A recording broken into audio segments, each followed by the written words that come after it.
I like to start every game with a stretch. Because I don't know. I gotta get it out. I gotta get that blood pumping. The creative juices flowing, which is why you can't see below my waist. I am glad to be back because I missed you guys last week. I didn't get to play. We're got another Demon Hadley game. Just it's the Withering Willow, and you haven't seen us in a couple of weeks, and that's my fault. It's not these guys. It's completely and totally. I had to go play around at a car show, and it was dope. And I had a very good time and got to meet some cool folks. And now we gotta make up for lost time. Yeah. So, boy, howdy. Yeah, we're gonna get, I guess, right at it. And I guess, well, I mean, shit, we got to do what we always do. Let's start with a round robin. You, yeah. Are you still in a box? Yes. For a Current. second, I thought your vape Current. was a kazoo, and I thought you were just gonna like blow a kazoo, and I was really excited about that because I That also would have have a made it kazoo. so much better. But yes, no, I was saying because Am I still in a a box? week has Kazoo. lapsed, but I'm still in a fucking box. It wasn't a question; it was a statement. Okay. I'm still in a fucking box. It's just a regular box. Kazoo noises. Kazoo. Cue the kazoo. If that doesn't give you an idea of what you're in for, then I don't know what will.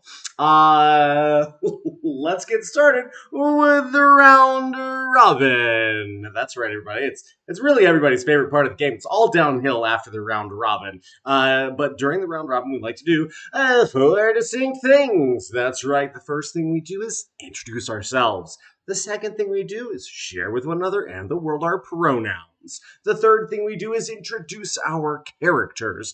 And the fourth and final thing is offer a vivid aesthetic description of our characters so that they may live in each and every one of our brain holes, because you see, I like to vividly hallucinate with my friends on the internet for 2 to 3 hours at a time, 6 days a week, often multiple times per day. And today is no different. So, without further ado, Ativa, take it away and show the folks at home how it's done. I never go first. This is weird. That's because you're not often the last one in the room. Well, no, but like I've literally never gone first. Second's as close as I've come. What did I say? That's because you were the first in the room.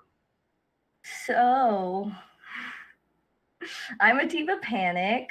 If that's pronouns, I'm gonna be playing Phileas, who is a pixie warlock who's in a fucking box right now, so he's getting pretty feisty. You can't see him, he's just dark.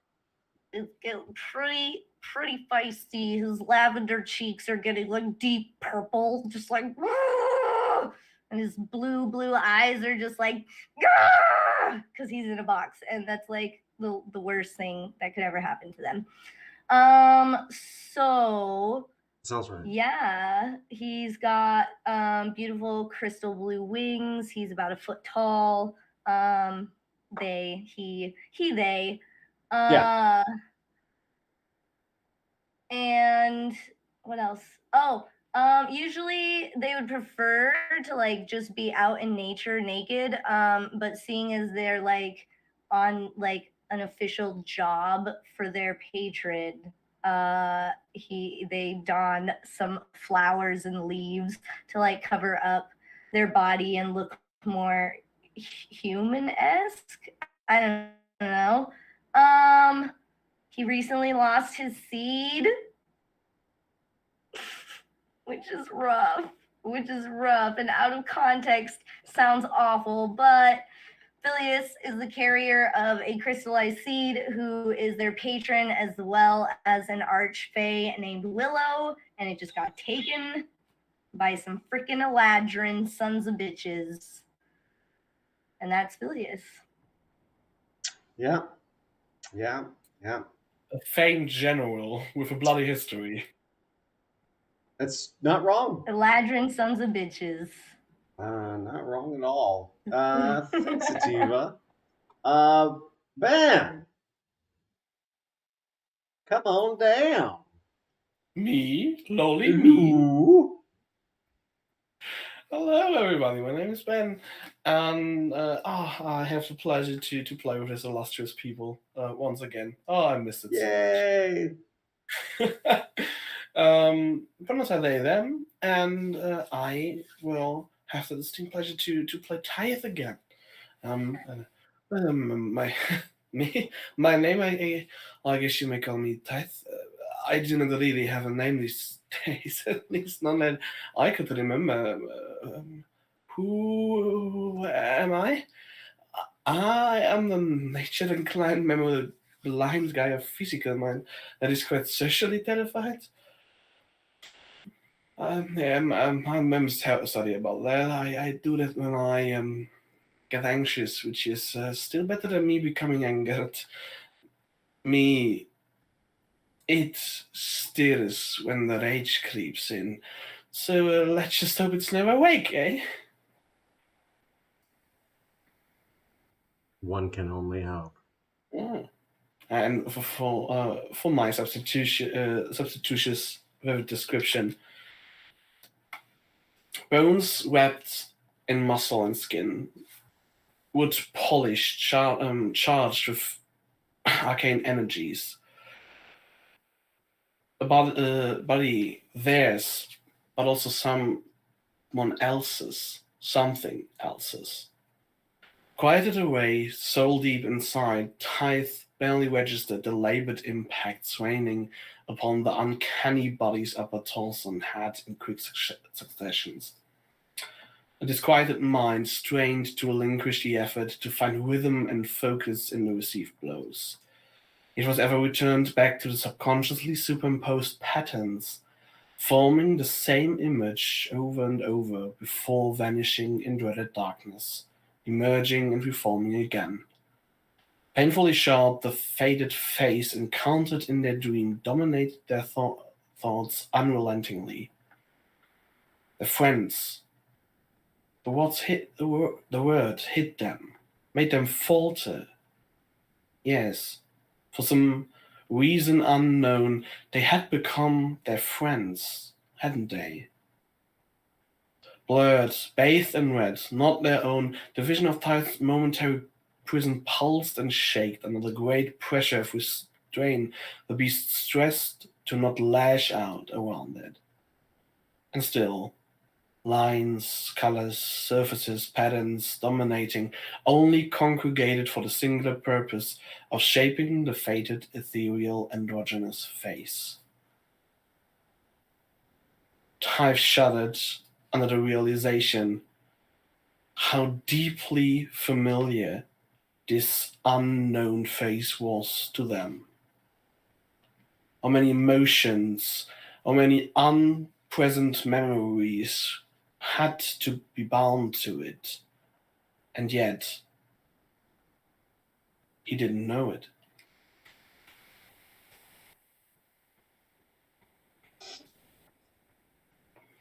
What do we see as he stands before us? Momentarily, I would think it is slightly hunched, still impressive in height, but more so in presence. A figure of porcelain-looking skin, yet with incisions of dozens of scars that adorn the free torso, and a face that is crowned by jet black hair, and is completely obscured by a non-Euclidean shadow that makes no sense that it is there, but that obscures the face, and just two flares of eyes that draw draw upon the edges when he moves, like a lighting effect. and a maw that is wide open with far too big of teeth, and the arm is slightly bent towards their chest, covering and defensive more than aggressive, yet still from the white ending into blood-forged black claws. Awesome. Sweet. Thanks, Ben. Oh, Jimbo. Jimbo is me. That's you. It is me. Congratulations, I am me. You are Yumi? Yeah. No, not tonight. Yumi is not Yumi anymore. So hi, yeah, Jimbo. I am me, and I use he, him pronouns. And tonight I play Shiny. Shiny is a custom lineage creature of tininess, about 2'8", 27 pounds, about 9 years old. They, if asked what their parents were, you would get something like goblin, fairy, gnome, tiefling, demon. I don't know. Lots of love made me from lots of folks. So Shiny's appearance is Shiny is small. They are small but have long fingies and toesies. And their tail is glorious. Shiny dark gray skin with greenish highlights and glitters. Bright emerald eyes always smile, except when they don't. They smell of fresh dirt after a strong rain and fresh baked spicy peppers. Shiny's hair is very, very long, almost as long as their tail. And their tail is glorious, by the by. Glorious. And they kind of look like this one. Pretty much exactly. Hello. Adorable. I love them. Thanks, Jimbo. Yeah, thank you. Finn! Finn! Hi. I hope you guys are so excited about my existence. Yeah.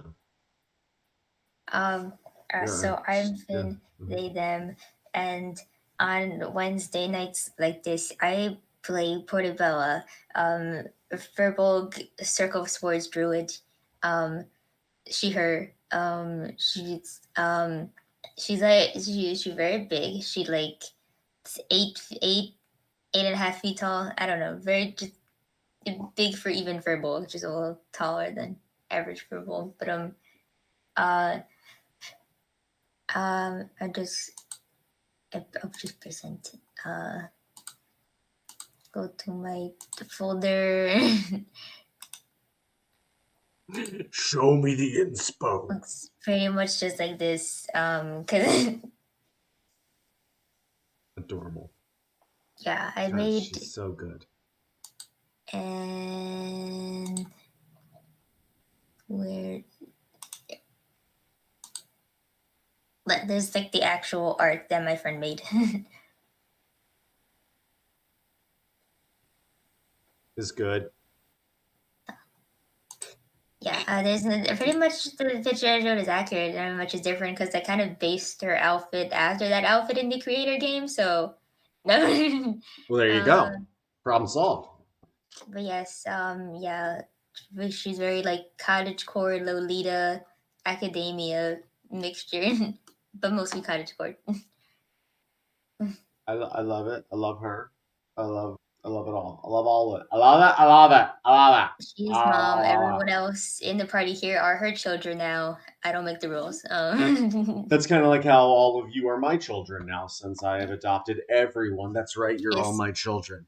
For Mother's Day, Portobello adopts everyone. Nice. That means that, oh my God, guys, Portobello and I had everyone. Awesome. Awesome. It also explains why it was so easy, because she just sporulated, and so Yeah, she it was, wouldn't actually have sex with a man, so and it did not be troubled, did not trouble her. It was made things easy on me, so I'm not, oops, we just made up a whole lore about how Portobello was a fucking goddess and created everyone. we know. We knew from the moment that you first shared her that she is the apogee of life. Oh shit, guys. It just leaves me. DMing Hadley, he, him pronouns here for 60% or so of your DMing needs. Boy howdy. I know it's been 2 weeks, but our last session was, I would say, impactful.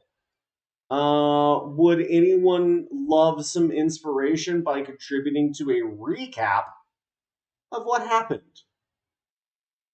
Well, impactful is, I believe, a very good term for that. I was stuck in a box the whole time. Not the whole time. Okay, we get it. You're really bitter about that. We'll get you out soon. It's my picks in a box. Ooh, it's my picks in a box. So Yeah. last time was pretty crazy. We were at the wall, and Phileas was trying to get into the wall, but there were guards. They weren't really nice. They laughed at them. And then, Phileas was just like, I'm just gonna really let this dude warm up to me, and was gonna cast friendship on him. Then he got swiped.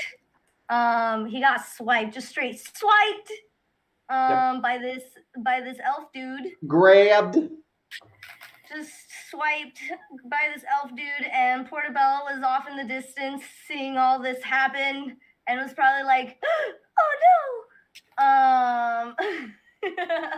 Give or take. And I was not happy about that. And Tithe went crazy and started yelling at the top of their lungs and was just like, let them go. That's exactly what it sounded like. But Phileas got swiped anyway. Phileas got taken inside the wall, and got put in a box after. Well, okay, so Phileas was really trying to just talk to this dude, but this dude wouldn't let him go, and so Phileas got really frustrated and was just like, I need your help with this, and decided to show Willow to the elf dude, who then put him in a box and carried him off to some other really mean elf dude that would just not have a civilized conversation with Phileas. And he is now alone in a room in a box, and outside Tithe was going crazy, and then they got arrested, but I'm gonna let them tell that part. Yeah, what happened to Tithe and Portobello?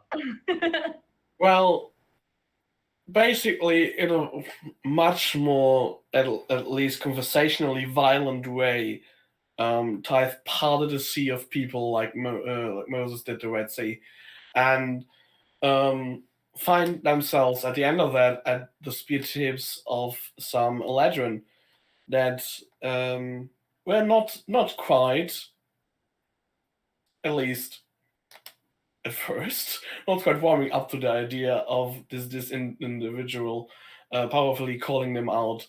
Powerful only in the fashion, however. And so they, to keep face, they took them and Portobello in. And as it is Portobello's way, at least I would assume that it mostly is, she tried to defuse the situation, and being much more compliant than Tithe, did agree to be put into a cell, Tithe does not go into a cell. Said to sell. They don't. They just don't. And so they offered to be shackled or something else and bound, but not in a cell. And so they started to well, quite unaffectedly,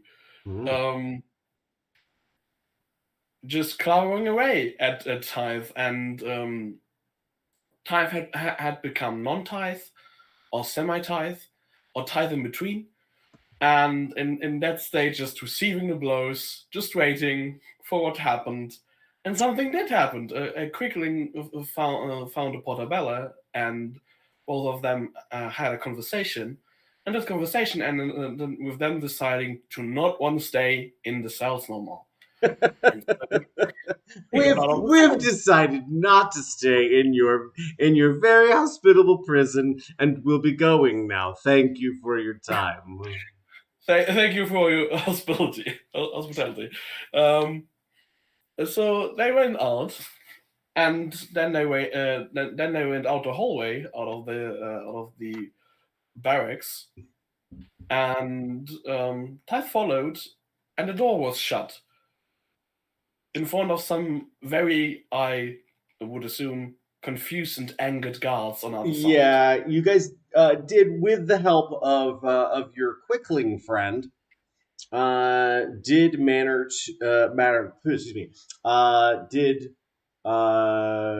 finally get out and manage to keep the guards trapped inside.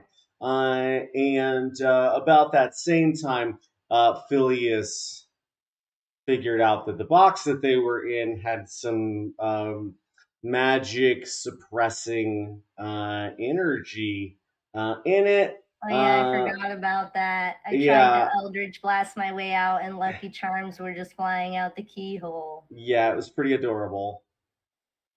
Imagine you find like a tiny wardrobe or dresser, and you open it, and there's a whole land inside of the box. Yeah, I mean, Solo Phileas Narnia campaign? What? Nice. Yeah.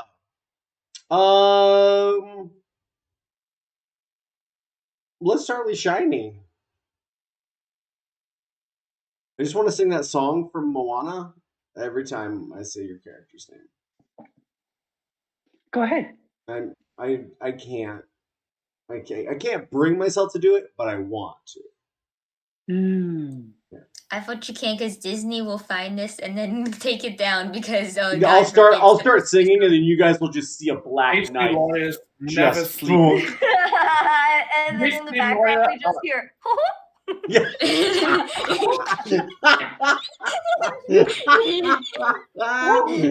The mouse strikes again.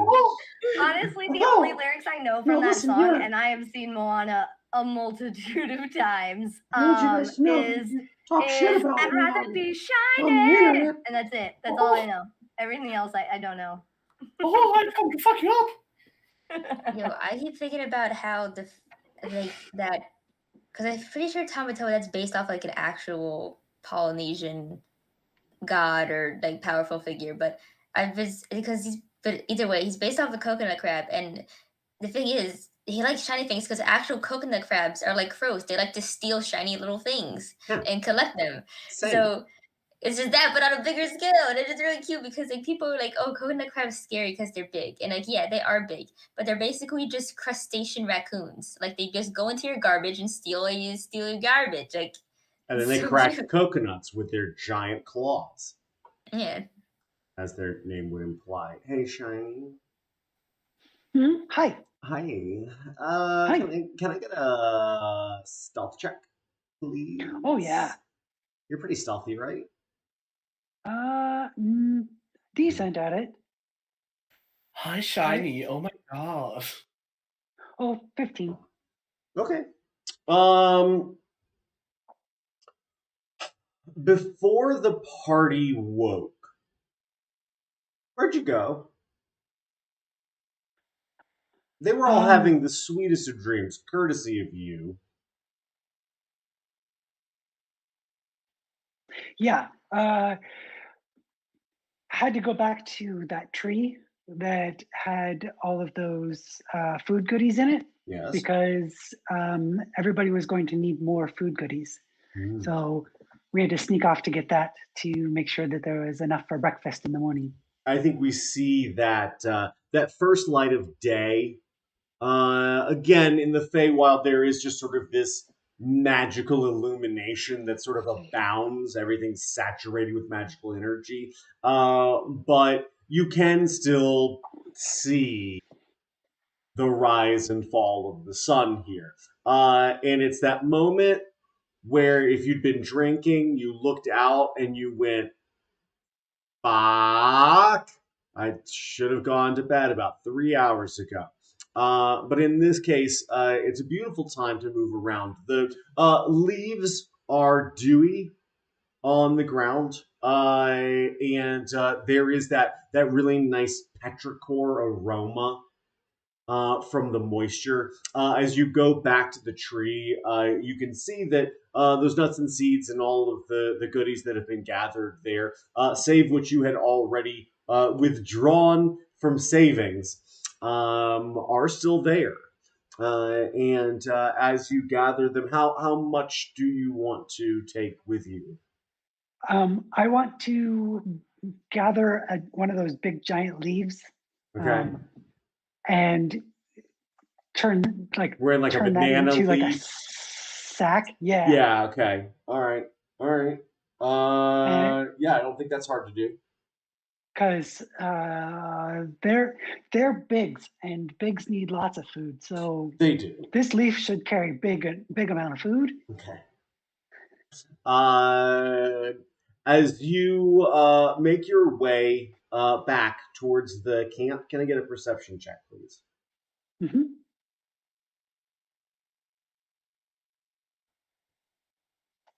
16. Okay. As you're making your way back, you see a trail of fresh, like ruts from wagon wheels. Small wagon, small wheels. But you can see that something has trundled past here on a wagon recently. And as you make your way back towards the camp, you see that the fire has been snuffed out. The light of day now beaming. And as you look out, you don't see your new friends. And I think that Chinese carrying the package out in front of them, like big, and their hair is helping from reaching for the Nice. far side, and their tail is coming up kind of in between the legs to hold up underneath. Love it. So it's just like kind of waddle walking. And we get there. They left without me. They left. They do this every year.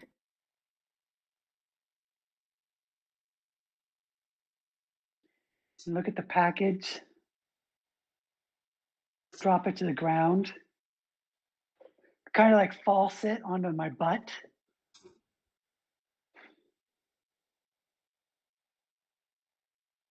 But okay, they slept good. And what? Well, wait. They should still be asleep.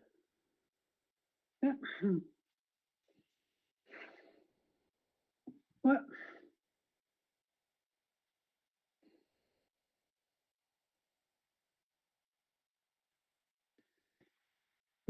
Does Shiny see anything out of sorts?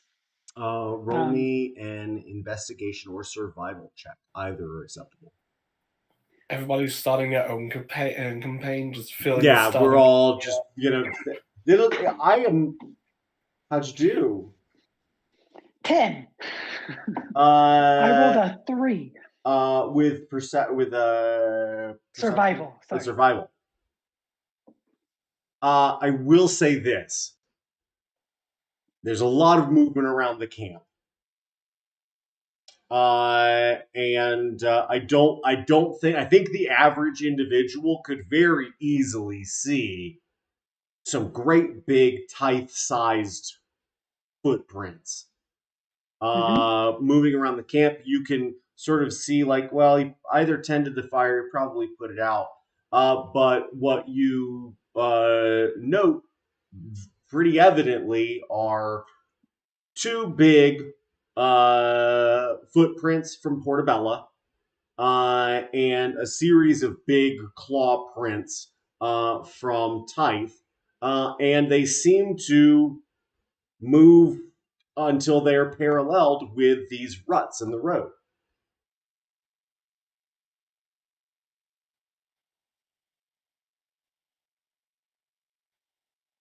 Yep. They left. I don't remember them having a wagon,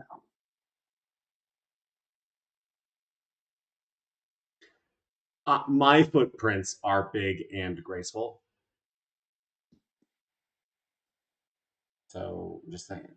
No, you don't remember them having a wagon, especially not a small one. Gracefully big. Okay. Let's see. They should still be asleep. But they left, and they left me, and I'm very mad because I thought we worked through yesterday's problems, and we were gonna. But okay, if they're still supposed to be asleep, and they followed this wagon that they didn't have, then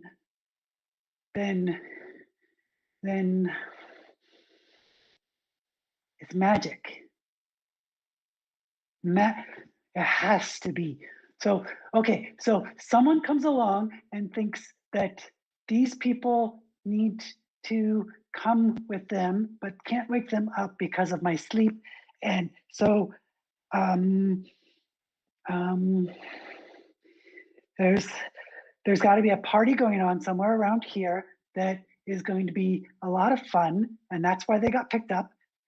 So it's a some sort of like hypnotizing spell, probably, or something like that. Or yeah, okay. So they're going to be hungry when they wake up because that's a long way to go to wherever they're going, probably. So, is there anything around that I see that could help out with me carrying all of this food? Besides the leaf bag that I created. Yeah, roll me an investigation check, please. Dark. 12.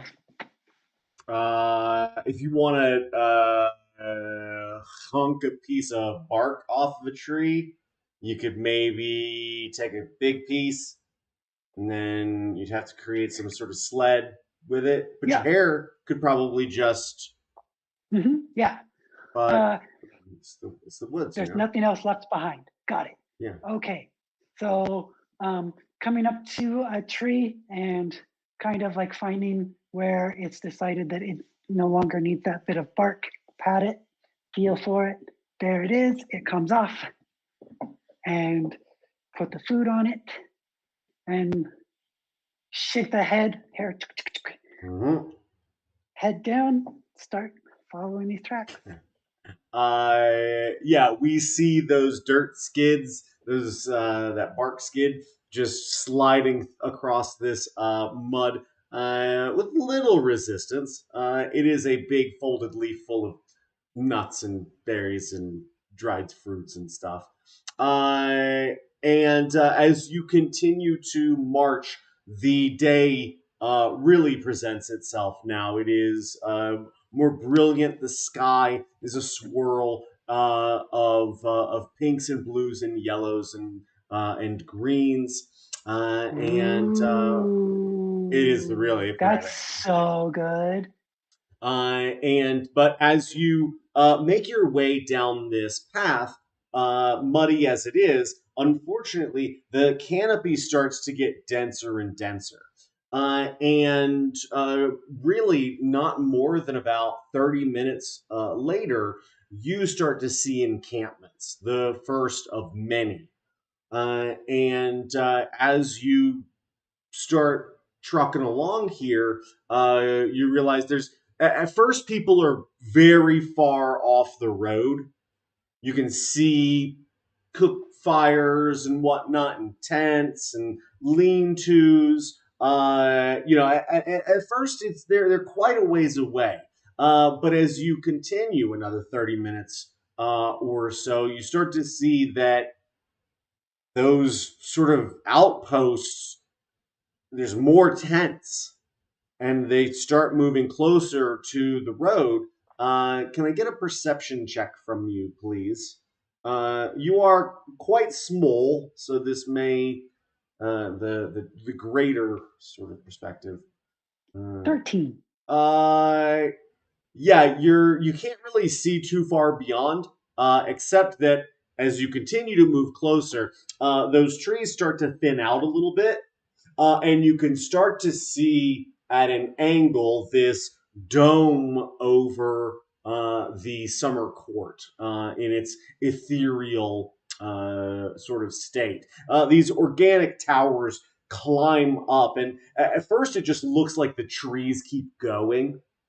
And as you start to realize the edge of that yellowy barricade, you can also see that there's towers for the court, and then you start to see more people, a lot more people, to the point that these tents are now on the edge and sometimes partially in the roadway, and you see a small red covered caravan and a family of gnomes. An older gentleman, he just sort of looks at you, long pipe, nods and grunts, blowing a little bit of smoke out of his nose, and he sort of he waves as much as it could be demanded of a person, or kind of as little as it can be demanded of a person. But as you look around, you see all manner of Feyfolk. You can see some pretty big folk that you at first you're like, upward about? No. Titan? Nope, that's not them. But as you continue trucking along, you don't just come up against tents. This almost crush of bodies, you've sort of funneled down into a mob. The road is filled with people standing around complaining. There's a few little kids run through people's legs. You see a pixie chasing them, casting light magic to try and keep them entertained. But the sentiment here is very dour. And a little bit bristly. What do you do? I think that at this point, through the wandering, we remember that we were following the tracks, and we look down at our feet and look for the tracks and realize that we haven't been paying attention to the tracks in a long time because of all the people in the dome and all the excitement. And okay.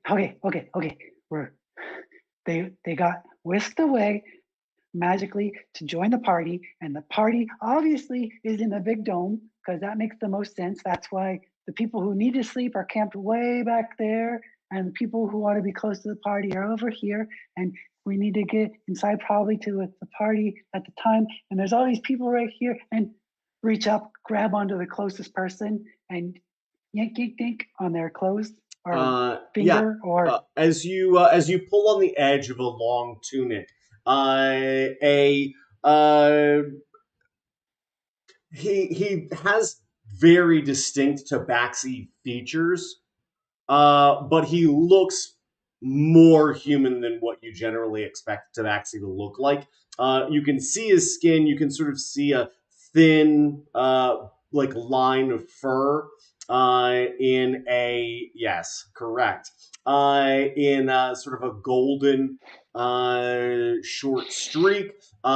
He's got sort of like tabby colored orangey and gray peaks on his cheeks, and looks down, and he has sort of that feline looking muzzle, and he looks down and goes, "Oh,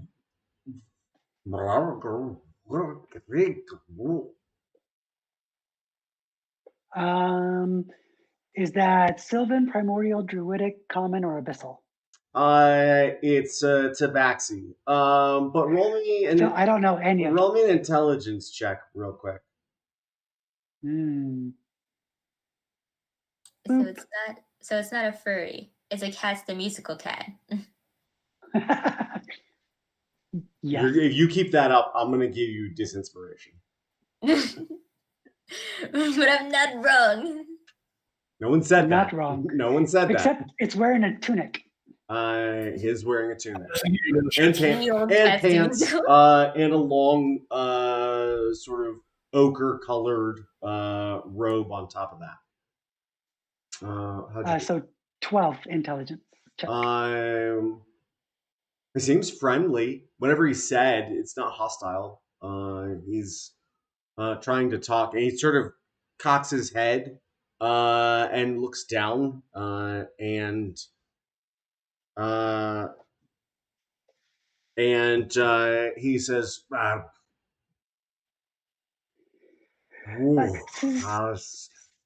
and he stops as you start to speak, and he sort of, you see his ears, which sort of look cat-like. But they're on the sides of his head where like human ears would be, with little wisps of fur. Oh, sorry.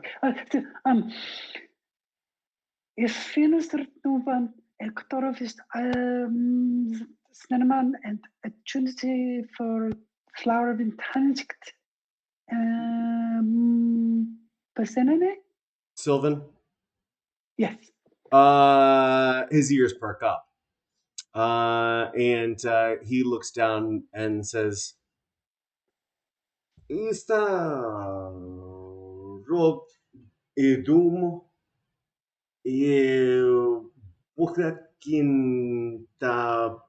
and he struggles with a word. I can't the linguistic pleasure I can draw out of these two people speaking at each other. And as essentially he's saying, we're waiting to get into the dome, but there's guards ahead. And as he says, guards ahead, you hear Tithe shout in a booming voice, which initially causes this crowd to shift backwards in fear.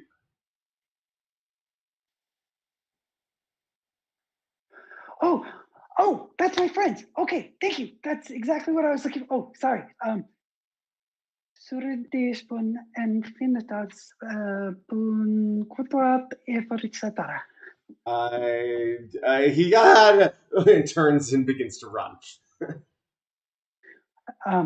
Running away from Yeah. the yelling, right? Yeah. Okay. As a musician in the distance, release my friend. And then it'll be trying to dodge whoever is fleeing from the situation while also trying to make my way that way. Cool. Roll me a acrobatics or athletics check, please. Ooh, doggy. You bastard. 10. Yeah, you get caught up in this crowd. Totally and, mediocre rolls today. Well, so far. They could get worse. Don't worry. I like the big rolls, little rolls. I tend to play that way. Yeah. Today I'm in the. I think there's a few people in this room that could adhere to that. Yeah, you start. You're going to take a little bit of damage. It's not a lot. it's going to be 3 points of bludgeoning damage. As you're sort of getting bounced around, trying to struggle through this crowd, they don't see you. You're so small. Most of the smaller races have sort of like moved to the side, and the bigger races are just like dun dun dun dun dun, smash us shiny, smash us shiny. And but as this crowd starts to clear out, you see the edge of the wall. You see that the doors to the gates to this space, one of them is open, and you see Portabella and you see Tythe, and they are standing with 4 spears pointed towards them, and are very quickly, as you are trying to watch the scene through moving legs. Yeah. I see 2 of them bring their spears up and stand side by side with the 2 and start marching forward. And you see the other 2 guards turn and follow them. And as they are starting to move through the gate, you see those last 2 guards turn on their heels and stop flanking these 2 20-foot tall doors in this archway, and you see those gates close.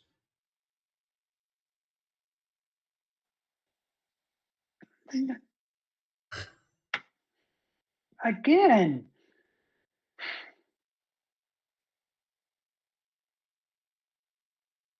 And there's guards outside, you said, right? Flanking the gates? Yep. So then,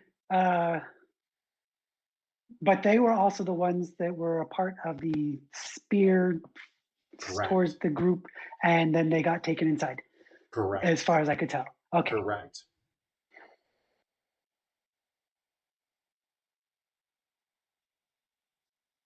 We're going to go forward. Do I still have my container of food? Just roll me a straight d20. Oh, I can't. I can roll you a gay d20 this time. Acceptable. Okay, perfect. Yeah, No, we don't this one decided go to be straight down the road. We go gaily forward. This one actually did turn out to be the straight die. I thought I got the gay one. It's 6. I'm sorry. No, roll a gay die. I thought we would just. That's what I thought so too. That's not. Usually it does better for Yeah, me. seriously. Is general. 13.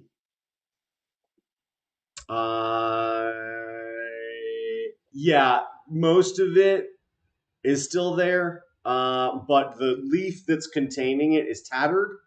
And you see a squirrel folk and rabbit folk. They're not feasting directly out of the folded leaf, but you can see the 2 of them are just like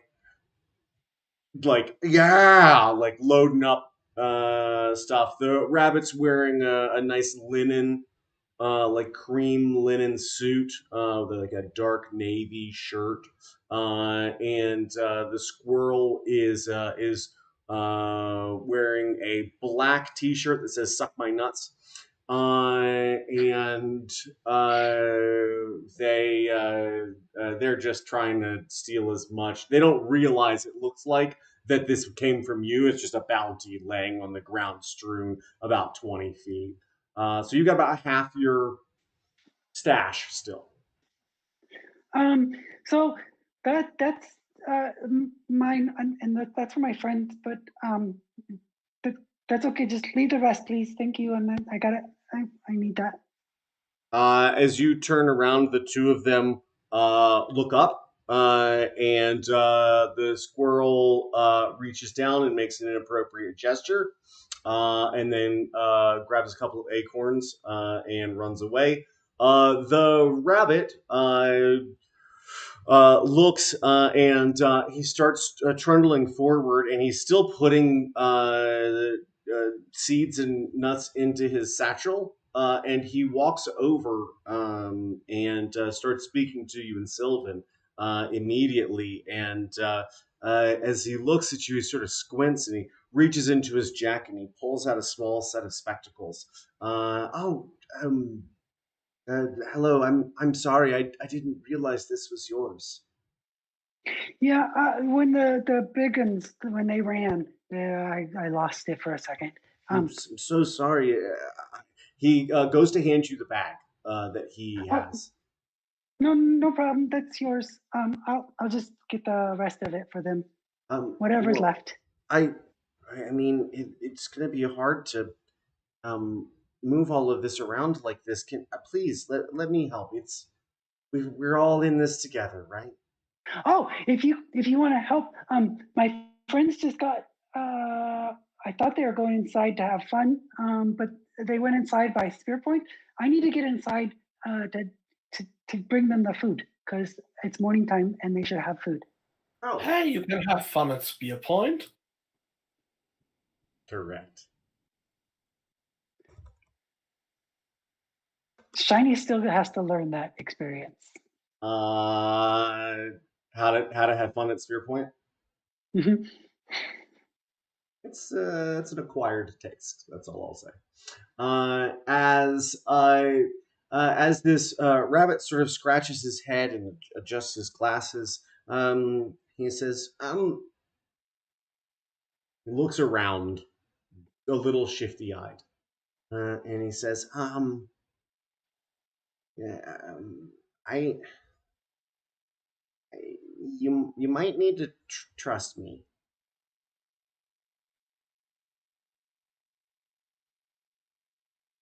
If you want to get inside.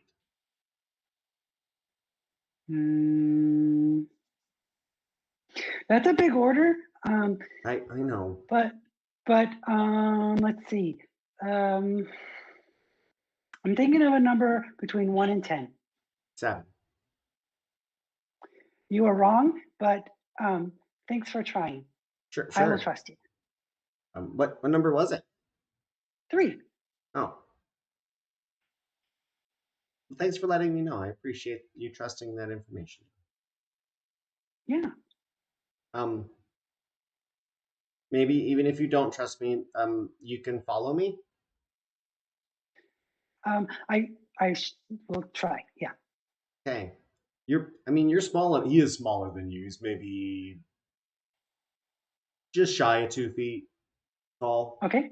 And so as he looks up at you, he sort of takes off his glasses and tucks them back into his jacket, and then you see his ears go crazy. Obviously, a far more significant method of perception for him. And he says, "Okay, try to keep up." And he turns hard left and starts to hop through these tents and sort of darts left and right. Oh shoot! Gather! Run! As we see you jog on, as I like to say, anytime someone's running near me.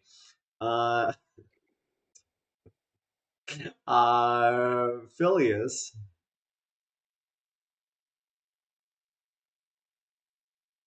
It's you. What? Hey. Well, we're gonna check in with them real quick, and now that we've got you. Can I just ask, is the rabbit folk that you're chasing perhaps a white rabbit? He sure is.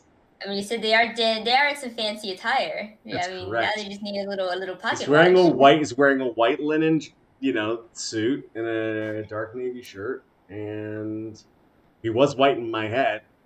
Me too. At first, I was like, "Oh, is it gonna be like a Beatrix Potter thing? It's gonna be a little rabbit, a little blue coat," and then it's like, "No, it's formal wear." It's casual. It's more like island wear. Oh, tropical bun. Yeah. Oh my gosh, I need a Hawaiian shirt for my rabbit now. Fuck. Isn't there a scene from somewhere where the rabbit out of Alice in Wonderland has this tropical outfit on? I don't I know. don't think so. I don't know.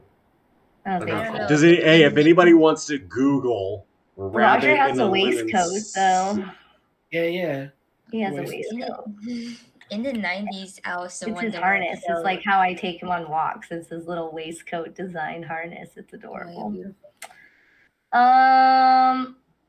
I'm still a fucking box. Correct. I don't like it. Roll me a Constitution saving throw. I don't wanna. Well, that's, as we like to say in the business, tough shit.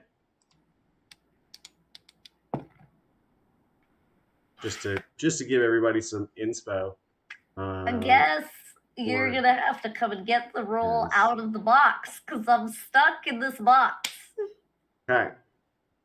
How'd you do? That's how I did. I got a 1. Oh, that's awesome. Oh, that's very exciting. Because Phileas, you know what you are? Dead. Magic. Oh, And you know what this box does?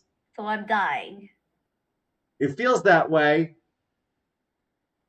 It Ow! sure feels that way. The fuck is wrong with you? No one answers your pleas. ugh. When you find yourself in times of trouble, what do? You do realize that if you stay in this box long enough, you will simply disintegrate. Yep. Can I try and pick the lock of the box with my dagger? I don't have a lock pick. Oh, this was exactly what I wanted to say last time. That you have this semi-ornate dagger from the Quickling. I have the Kudai Dagger. Yes. I feel like I would. And what does it look use, like? I feel like I would use one of my less. Hey, what does that dagger look like? I don't remember. Wasn't it shaped and carved bone?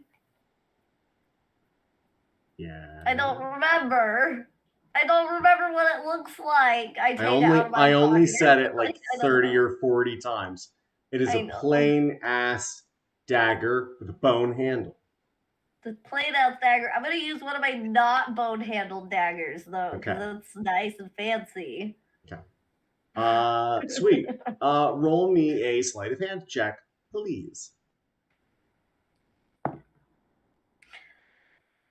that a nat 1 again? I have inspiration. I would like to re-roll my dice. What did you get last time or this time? Nothing. You got 0? Absolutely nothing. Yeah, it nothing. was worthless.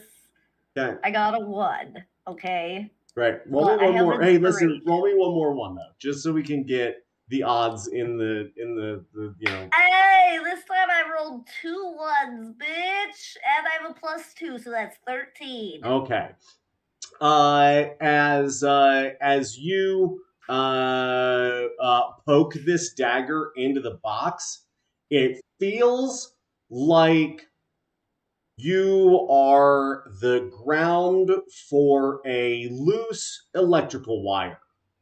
Jesus Christ! And there's no one around me. And it sucks. It sucks a whole lot. It feels like your whole body just went, like literally all the molecules in your body just went whop.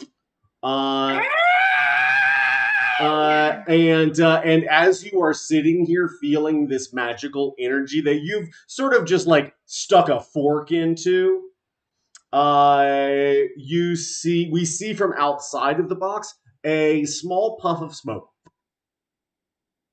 And as you we see your usually twisted troll hair is far more, and as you sort of reorient yourself, you see that there is a small crack in the lid, and you feel like you might have managed to affect at least the properties of the magical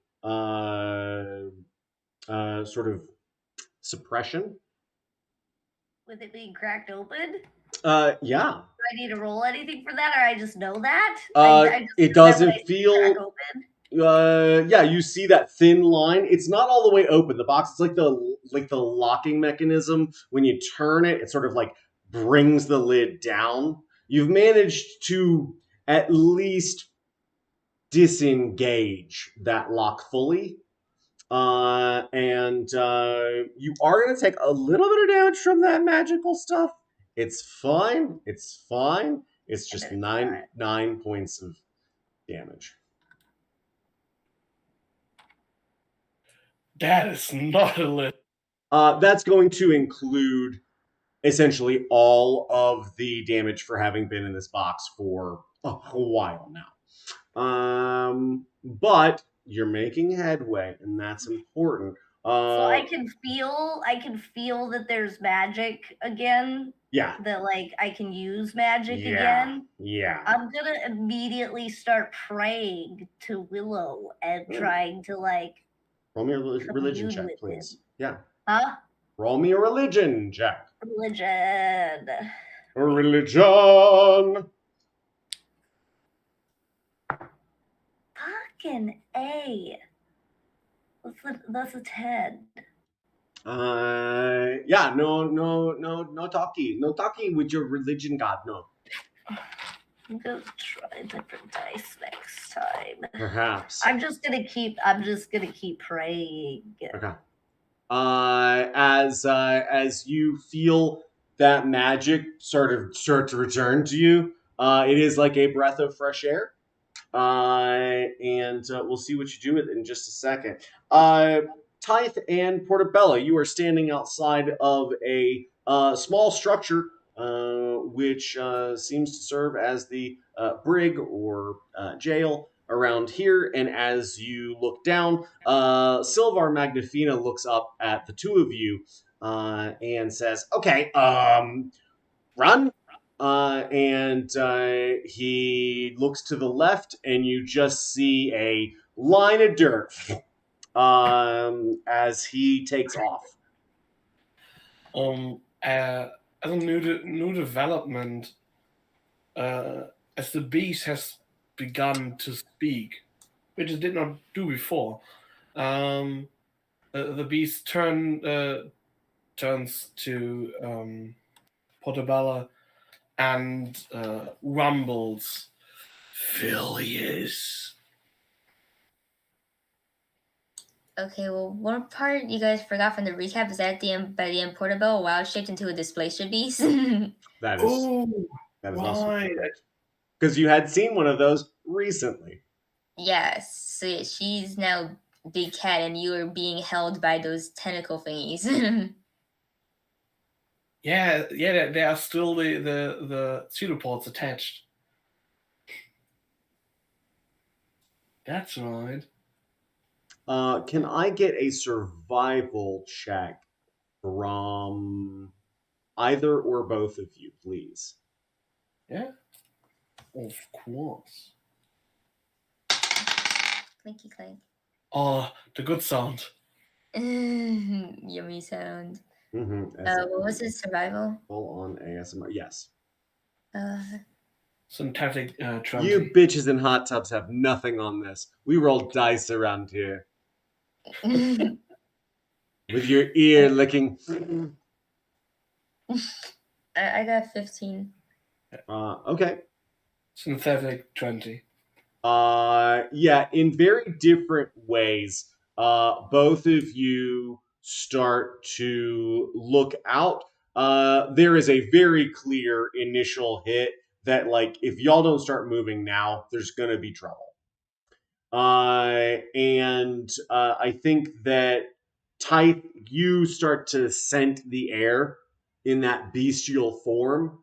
And you can Phileas' magic at this point, you've been traveling together for a few days, and it is distinct. And as you look out ahead, you both realize two things: that where this Quickling is going and where you think Phileas was probably taken are probably that big old building right there in the center of town. Yeah. So Tithe hones in on the sense and just tenses and goes in and goes into a pounce that he stands and then growls "follow" before they stand with all the speed they got to prowl ahead and use one of the new features at level 3, which allows them to just going up surfaces like the Semi Vampire they are.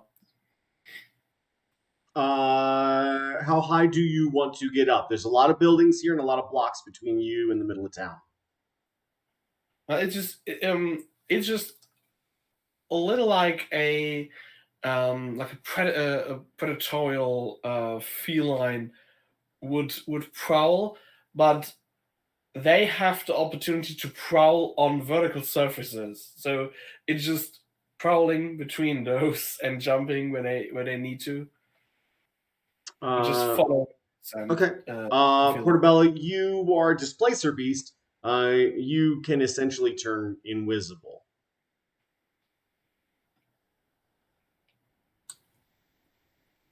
Yeah. Sneaky cat. Sweet. As the two of you begin to make your way towards this tower in the middle of the Fey court, the area here is very interesting. The ground is a sort of soft yellowy brown gravel. It looks like it's like kept up. Like it's all very even. There's no ruts. There's no ridges. It looks like it might even be magically maintained. The structures that you are prowling on and past have a very organically grown aesthetic to them, but look like they are grown of the rocks of the earth beneath a city. They are very obviously either stone shaped or potentially just grown that way through the magic moving in this space. It is very powerful. So much so that as the two of you get closer to this spire in the middle of the city, you can see that the point of that spire is sort of the initiating point for the dome, which goes out from a distance. You can't see that it sort of comes in and originates here. It just looks like a dome. From underneath, you can see that yellowy cone of magical energy streaming out over the entire city. And as you get even closer, you can see that there's a large, low archway that enters into this building, and the inside of it looks relatively dark in comparison. In here, everything has this beautiful yellowy illumination, sort of backlit by the blues and pinks of the sky swirling overhead. But it looks a lot darker inside of this tower.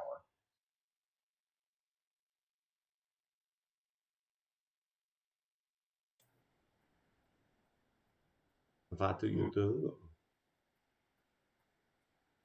So, as time is not necessarily aware of where Portobello or Displacer Bella is at the moment, Tash just concentrates on the sand and tries to narrow down the position. Triangulate. Yeah, the inside. Between that 20, I mean, with that 20 and with Portabella's perception as well, or survival as well, they're in here.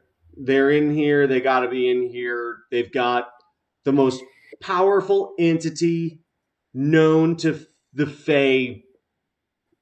Their essence, their seed. They wouldn't go to some ramshackled hut on the corner of town. Yeah. They're in here. Well, as Tithe ostensibly can spider climb, is there a window, a prominent point of ingress that they can take to get As inside? you look up this spire, it's got a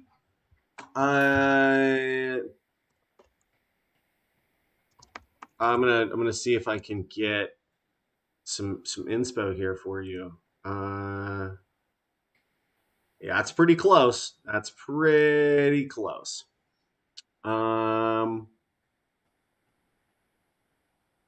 Hey, does anybody ever watch Star Trek? The Next Generation, yeah. Good. It looks a lot like Farpoint Station if it was a little more organic. Ah.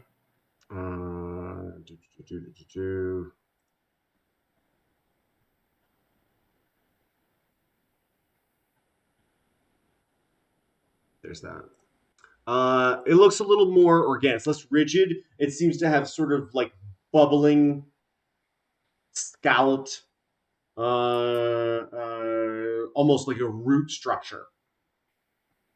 And as it comes up, it does not look like there are any windows on it. It has this golden hue on the outside, although whatever stone it's made of seems to be a lighter color. It's just sort of inundated with the gold beaming around overhead.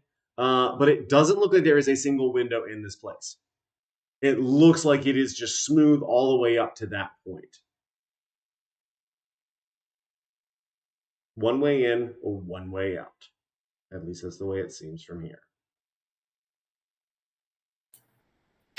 So do we do Ty seize the designated entrance? Oh yeah, it's huge. It's huge. This huge, broad arch. It's actually in line with the same corridor that you've walked down. Nothing hidden. It's very evident, unfortunately. And this is I would say progressively from prowling and very very graceful yet animalistic sets of movement. Tithe goes in the middle of the road, and there's this progressive transition from going to the beast to going to Tithe and winding themselves up in the process, and visibly going through this transformation, the face unveiling again, and they looking a little less predatorial, and just going straight for the entrance. As you walk up, at first you don't see anybody, and Portabella, in your invisible state, you can see Tithe approaching, but very quickly, as you cross that threshold, you see two elven individuals. They're wearing these gold-trimmed, brushed, chrome and gold-accented helms, shoulder pads, breastplates. They look like they're having a conversation about something mundane, when both of them look up and see you at the same time and go, "Oh shit!" And one of them draws a sword, and the other takes a defensive open hand position. And let's pop back over to Shiny. Oh, hi. Yeah, running. Hi. Hi. It doesn't take very long for you to get to a small tent, and this rabbit has um, like a corgi husky hybrid dog that is sort of like curled up next to a small fire. It's mostly just embers with little tufts of flame popping up on occasion. He's got a pretty sizable tent. Looks kind of like a yurt, round, tapered top. And there's a sled, which also has sort of a Conestoga wagon looking frame on it. And you think that the cover for that has been removed, probably part of the yurt at this point. And he says, you should um, um, join me inside, he says loudly. Let's have drinks and celebrate our reunion. And the dog sort of raises his head up, and his tongue lolls out of his head. His big blue eyes looking dopey at the two of you. And you see this rabbit. He sort of look again. He's sort of like shifty, looking back and forth. And yeah, come on, let's have a drink. And he moves aside the opening to this yurt. And as you look inside, you see like a whole ton of rabbits. There's literally a horgy. Wow, you can't say that on the internet. You just did. I know. But as you look inside, you see there's like several litters of rabbits, of baby rabbits, and a very dour looking female rabbit. She's wearing sort of a puffy head. She's got a very sort of portobello vibe about her, less crisp. Beatrix Potter, let's go! Yeah, she does have the little bonnet. And she looks like she's got another bundle of joy or eight on the way very soon. And as she turns and looks and cocks her head, she speaks in Sylvan as well. And she's sort of I'm gonna try and give it to you straight. She says, "Another mouth to feed, really?" And he immediately lowers his head, and he says, honey, please, this is, oh, you don't even know her name?" And he goes, "It's not, oh God, it's not like that, Vera." Look, I have gifts. As soon as you say gifts, can I get a dexterity saving throw?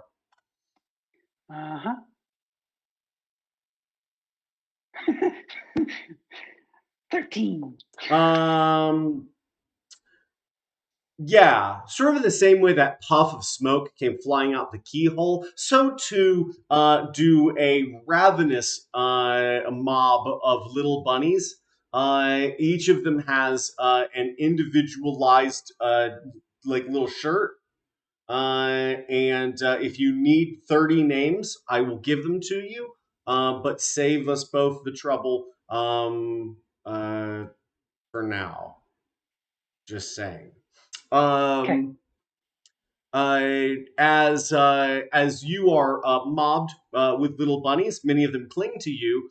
Some of them are pulling on your hair. All of them are asking a cacophony of questions about who you are, where are you from, why is your hair so long? Is your hair moving on its own? Can I have some of those nuts? Oh, you brought us presents. It is yeah, it's like you just walked into a toddler room and you're being interrogated and rabbit handled. And it's a lot of fun, and it's quite some time before Shiny remembers that that was the food for everybody else. And there's like, oh, oh yeah, oh well, okay, this is good. Okay, As the kids all sort of realize that the food's up for grabs, they all sort of shift very quickly from you and to your little sled.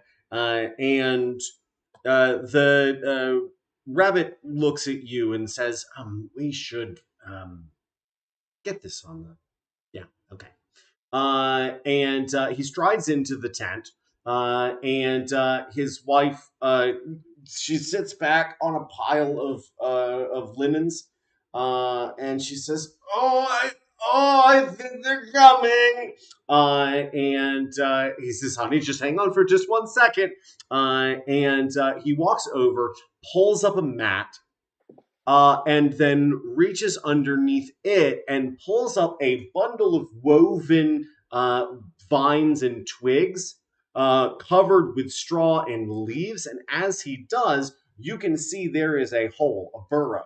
And he says, "Just follow this. It'll get you inside of the gate. It's fine." okay, but should we give? Quickly, please, Should I'll we? take care of her. She Do acts you like need it's a help? big deal. She's done this a dozen times already. Wait, I think. Are you sure it doesn't? No, I mean, a dozen litters. Yeah, that's what I mean. Like, I don't Oh, see. that's not all Uh, my kids. I oh, ate a bunch of them. oh, The ones that get out of line, they're delicious. Yeah. oh. Can I have one then? Yeah. Hey, I'm Molly. kidding. I'm kidding. I'm kidding. Oh, she's really the rambunctious one. She's gonna be trouble. I might eat her tomorrow if she doesn't get her act straight. I don't think that's appropriate. I, But well, I'm not. you do I'm not not a want parent. I chaotic don't look evil it. rabbits running around in the Feywild. You gotta nip that shit in the bud. It's all a part of nature. They're Okay, so coming! She shouts from across the hut. down the hole. Got it. Follow it Uh, to the end. he looks at you and smiles and says, "Good luck." Uh, How big is this hole? Big enough for you to shimmy into, but very quickly opens up into a much more luxuriously open cavern. Seems like the mouth was specifically designed to be somewhat constrained, but as you get down, it looks like someone has very thoughtfully and very artfully carved you a very comfortable path. And Okay. it looks like it has been not infrequently used. You can see rabbit prints and all of that jazz. You can see other small creature marks, little like rat feet. As you continue, it gets very dark. I believe you have dark vision. I do. And as you look ahead, you can see the faintest pinprick of light ahead, and it's a little slow going. But I mean, even if you're booking it, you're just like, God, can I please get where I'm trying to go for the love of good? But as you start to see that light grow notably, you can see that there's a light coming down from somewhere above you. And not very far, because as you come close, you can see like a manhole cover with slats. You can see upward, and you can see a fountain.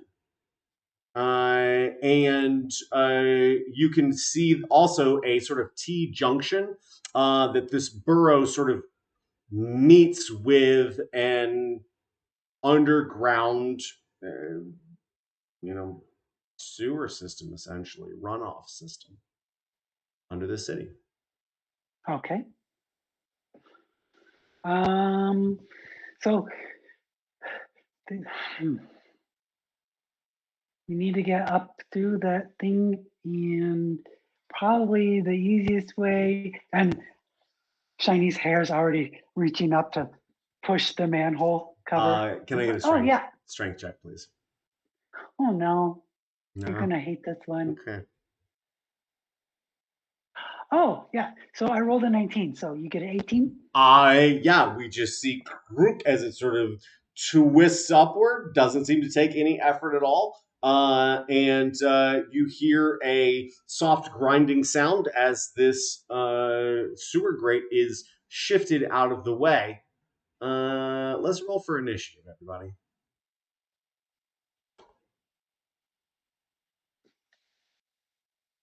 Boom. Who's starting us off?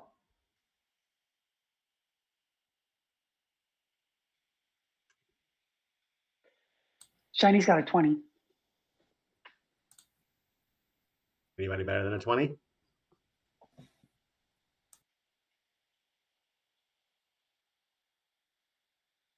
It's my picks in a box. Oh.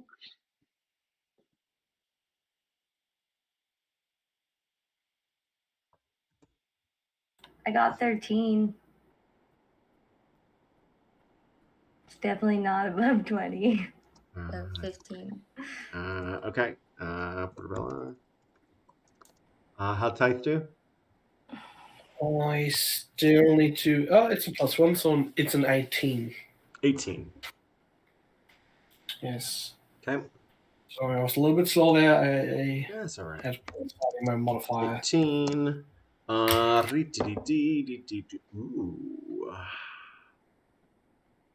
Hey there.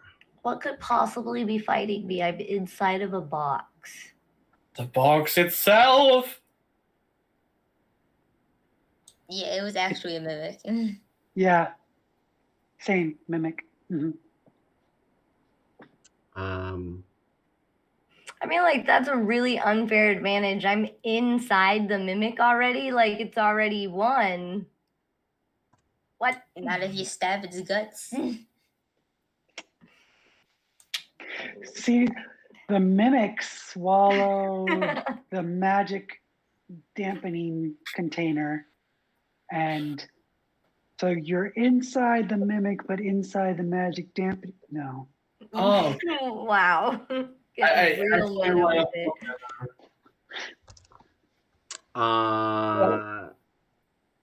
Yeah. Even though there are historically few, there are, I would believe, accounts of people who did get out of mimics. So you have a chance. I'll also say I had a party that stumbled across a mimic, managed to keep its lid pried open so that it couldn't close, and then started retrieving all of the things that it had consumed, and started sifting through just like all of the adventuring gear. And I was just like, go nuts, go ahead. You guys rolled so good on all of these things. I was like, whatever magical implements you need, this thing has. And when they were all done with it, they didn't kill it. They kept it alive, and it started following them around like a puppy dog. Because it had never been. It had never been bested. You just have to language it of all the treasure, and then just put a single gem back inside. Just a little something. It had a tummy ache, and they helped it. Yeah, exactly. It was trying to digest too many people and too many suits of armor. Obviously. Man, the snakes get stuck everywhere. I don't want to be in this box. Well, We're I've got initiative. some great fucking news for you. Because you hear what sounds like I didn't hear that at all, but it sounds like a there we go. Okay. and there we go. I didn't want to do it too loud.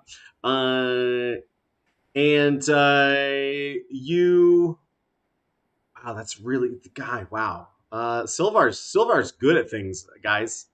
Who the frick is Silvar? He's the quickling. Yeah, you don't know. I don't know this person named Nope, you Thing. sure don't. But as he has already zipped ahead, Phileas, you hear the light through the keyhole goes dark. Hey! And you hear a soft scratching sound. And as that I want sound to gets a elemental blast the lid off. little bit louder, we see that opening start to roll me. What do you want to do? What do you want to do? I want to blast the lid open with my elemental blast. Okay, roll it up. Ooh, that's a 24 to hit. Okay. What's that damage?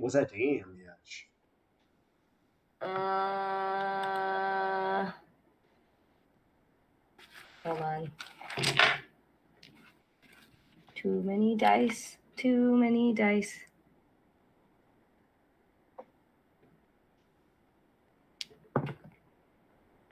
That's a 10 damage. You blow the roof off this mother. As soon as it sort of like did Rainbows. boom. As we see this just eruption of rainbow magical energy, the lid splinters into pieces. There is a very loud noise, and you hear, "God damn it!"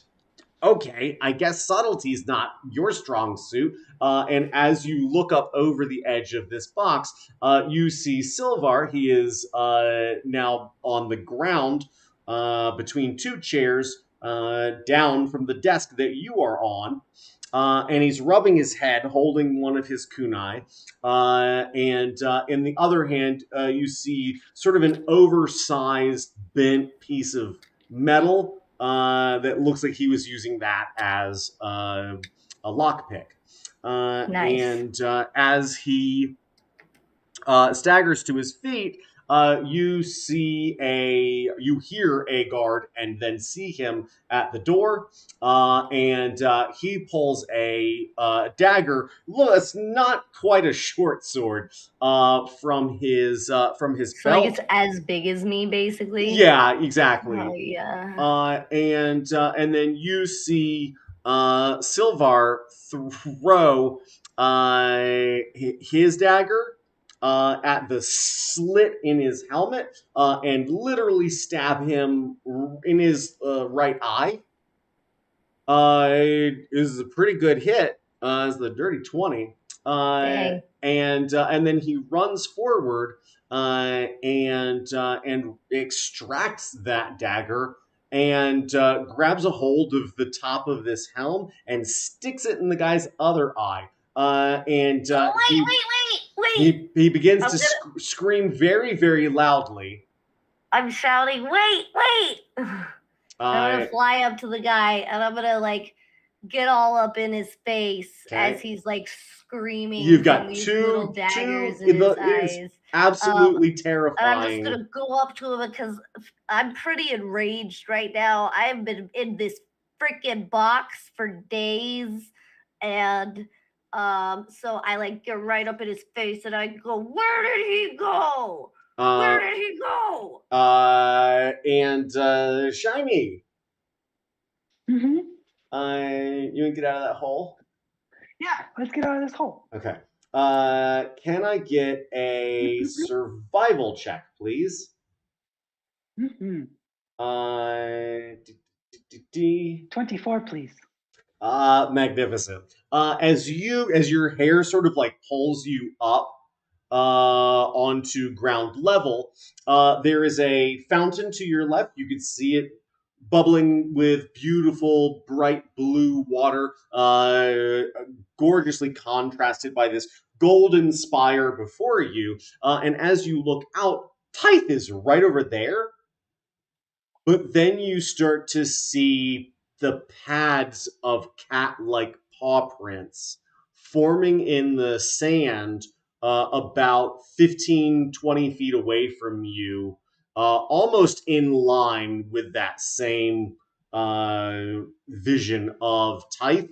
as you see them shift from a bestial form to the image that you know of them. And then you see two guards, and they react with fear and are preparing for violence. What would you like to do?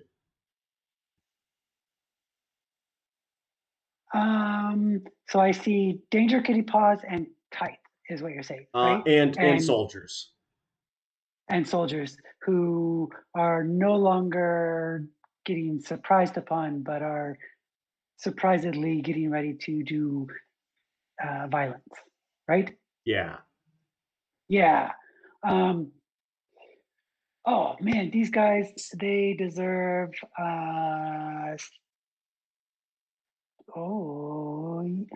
we don't know. They deserve some sleep. So we are going to cast deep sleep at them. Okay. And so using deep sleep, the spell is cast without using a spell slot. I can use that twice per long rest. You can use this spell. I just said that. And the total number of hit points that can be affected is doubled than what is normal. So I will throw that out there. 90-foot range. Okay. And definitely within that. So that is 86. 86 hit points. And Yeah. we're so the guy that steps forward and has drawn a sword looks at Tithe and goes, "Yeah, you listen here. I don't know what you're doing here." And he leans forward, and you see the sword drop out of his hand, and he just completely face plants into the stone floor. And his buddy leans over and starts to like nudge him with his foot, and starts to back up a little bit with his pugilist stance changing. Oh, sorry. It does have a 20-foot radius area of effect. It'll get the first guy, but not the second guy. No, okay, not the second one. Got Yeah, he looks a little drowsy at first, and shakes it off, and still looking at Tithe. Anything else for Shiny? The after we do the sleep, like it's a yay, we did good thing, and kind of like even though they want to run forward, their real glory was wanting to get inside that water of the fountain, and their hair knows that and just flips them backwards into the. As they start running forwards, their hair flips them backwards into the fountain. Roll me an Arcana check. Oh no! Not this kind of water. 19. This water is very, very potently magical. As your hair touches it, you begin to feel the tingles of excitement. As all of you is drawn into the water, we see a look of elation on your face. And as it cascades inward over you, we see your hair sort of like just like fan out, just so that every molecule of it can be covered. Have you burned any spell slots yet? Not any spell slots. Okay. No. For the next 10 minutes, you can cast a spell at the highest level you have available without using that high level spell slot. Okay. I think you've got what, second level spells? Yep, true. Essentially, you've got like an extra second level spell slot for the next 10 minutes. Sweet. Yeah. Yeah. I like Tingle Water. It sparkles. Yeah, it feels real good. It's real crisp. You can actually breathe it. It is so magically delicious that as it sort of like goes up and you expect to sort of be like, it just imbues you with magic. Okay, that's an experience that Shiny will get stuck in for a little bit. Okay, good luck. Don't do drugs, kids. That's, don't do drugs unsupervised, kids. So Taif, sup, homie? One of your big bad boys just took a dirt nap right in front of you, and the other one doesn't know what happened, and is starting to back up into this structure. Can I get an insight or perception check, please? Yeah, surely. Let's start with the insight, and then we'll see if you get a perception check. How's that sound? Ooh, that's a 20. I don't know what I have a bonus for. As you look down and go, sleep.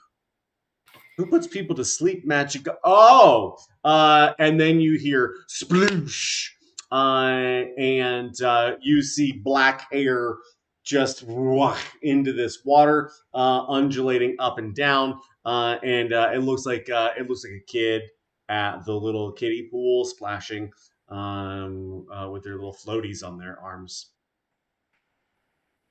And Shiny's right over there. Also, this guy is going to probably try and fight you. He was just trying to get a good distance to gauge how violent you're going to be. Yeah, so Ty looks over his shoulder, sees Shiny, and smiles.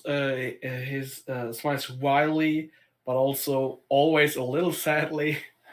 At the side of this very recently found company of theirs, and just nods at the prospect that there are one more in this, whatever this turns out to be, and then turns unfazed to the other one that's not sleeping on the ground, and says, "I have come for my friend. You can stand in my way or aside, but I'm going through. If necessary, through you." Okay. Do you want to try and intimidate this guy, or is this just a very sort of matter-of-fact delivery? That's very matter of fact. It's like, this is what I'm gonna do.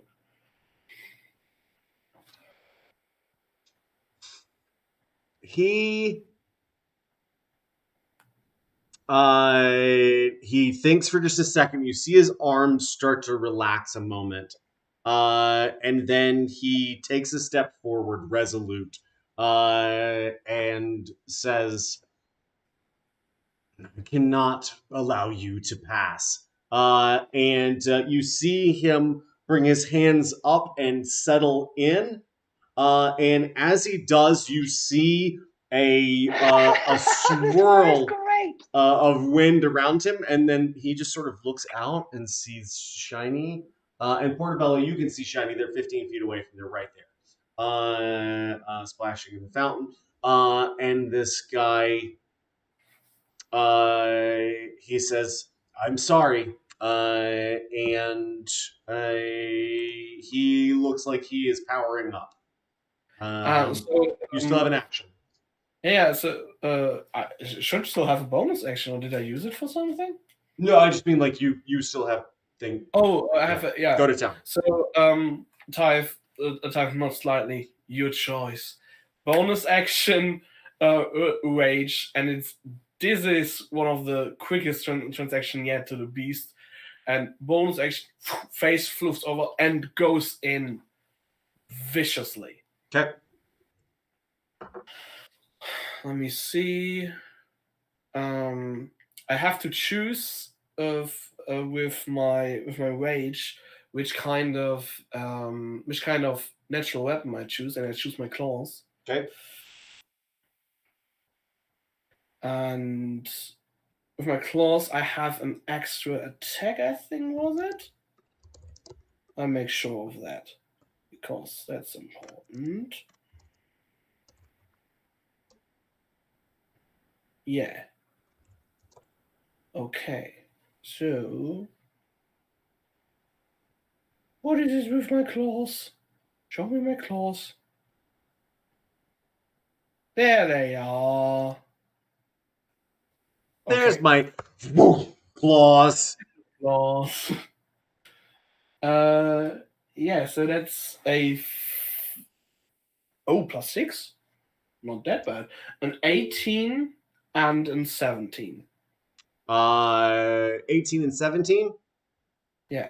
Both of those are going to miss. Ooh. Yeah. Not by much, but as you come forward, this guy shifts as Shield. no, oh no, he is armored. But it's as if he's moving on a thin layer of air as he shifts out of the way of your advancing attacks. Right. Okay. And as you sort of throw those claws out, he meets one of those claws and just sort of like boom, like just sort of knocks it down. And as the other one comes back, he just sort of shifts and leaves you clawing at nothingness. And as he goes to step forward and take a shot at you, we can see you sort of moving with that energy and dodging his first two attacks. But he presses forward with a kick that does not meet your jaw. And then as you back up one more step, you realize you've got nowhere left to go. And he comes up under the chin and bam, with an uppercut, sends your head back into the wall. Yeah. And can I get a Constitution saving throw, please?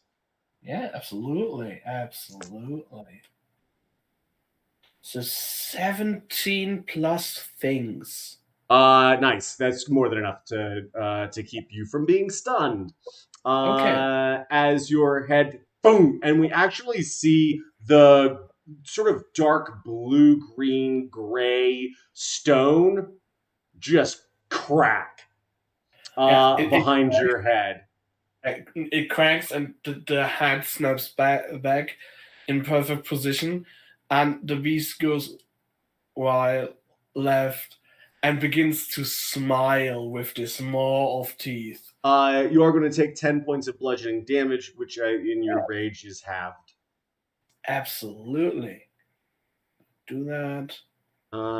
And Portobello, it is your turn. You see these two as they start to move deeper into this structure, almost obscuring your vision as you pad silently across this gravel.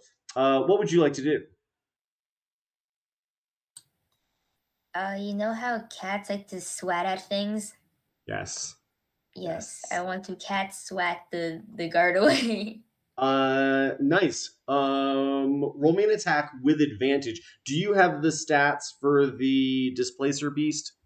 Yeah. Okay.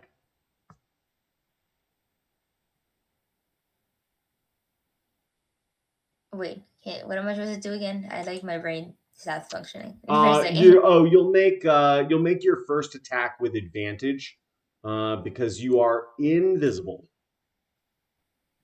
Okay. So roll twice. Take the higher of the two. So is there a number I add? It's on the bonus. It should be your claw attack, I believe. I'll pull it up.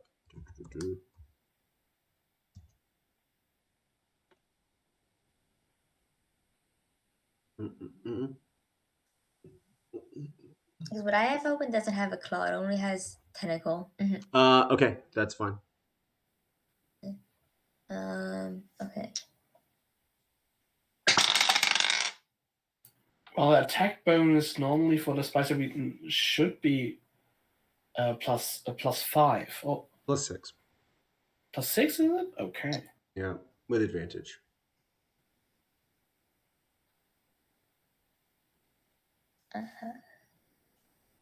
To get from math.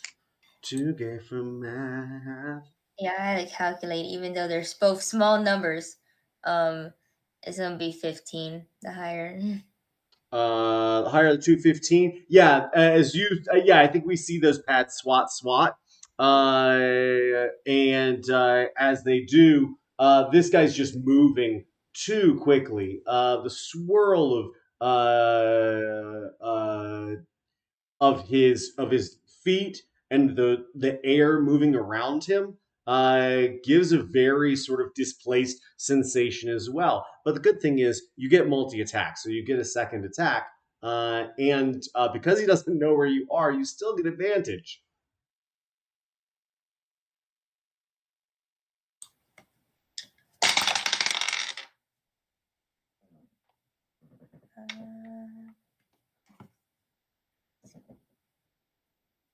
Artificial 20.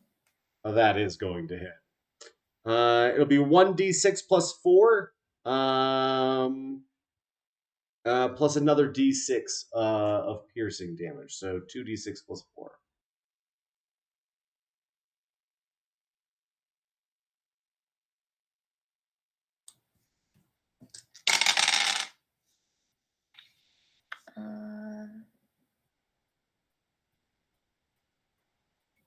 Uh, 7. 7 points of damage. Yeah. Okay, that's gonna get this guy's attention, and he looks around and does not see where that injury came from. Oh, what? Where did you hit him?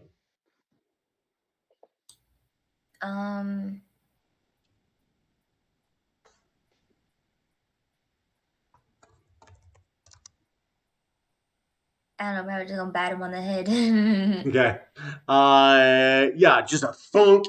We see these like scratch marks across his face, and Tithe, you see him thunk to the side and look around and doesn't know. He's trying to keep an eye on you. He's trying to figure out what the hell just hit him. But you start to see blood. This sort of like light green, like deep teal, depending on how you look at it. It's got this iridescent quality to it. And he reaches up and like checks it and rubs it between his fingers and says, "Whatever the fuck that was, I'm gonna get you." Splishy, splashy, splishy, splashy in the tingly water. Anything else for Portobello?